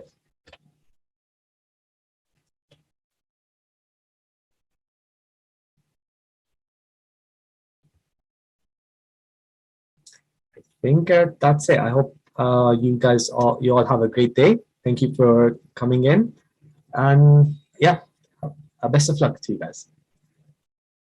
Thank you, Doctor, for the wonderful presentation. It was indeed very beneficial. We truly value your experience and guidance. I'd also like to thank AMBOSS for their constant support in helping students secure their careers. To everyone in the audience, thank you for joining us today, and our team hopes that you found this session as informative as we did. If you have any more questions, please feel free to put them in the chat now, or you can unmute and ask your question. Also, be sure to follow us on Instagram, Twitter, and to subscribe to our YouTube channel to receive the latest updates about all of our upcoming events. I will insert the links to all of these in the chat. There you go. If you have any further questions or would like to contact us in the future, you can do so using the following link. One second.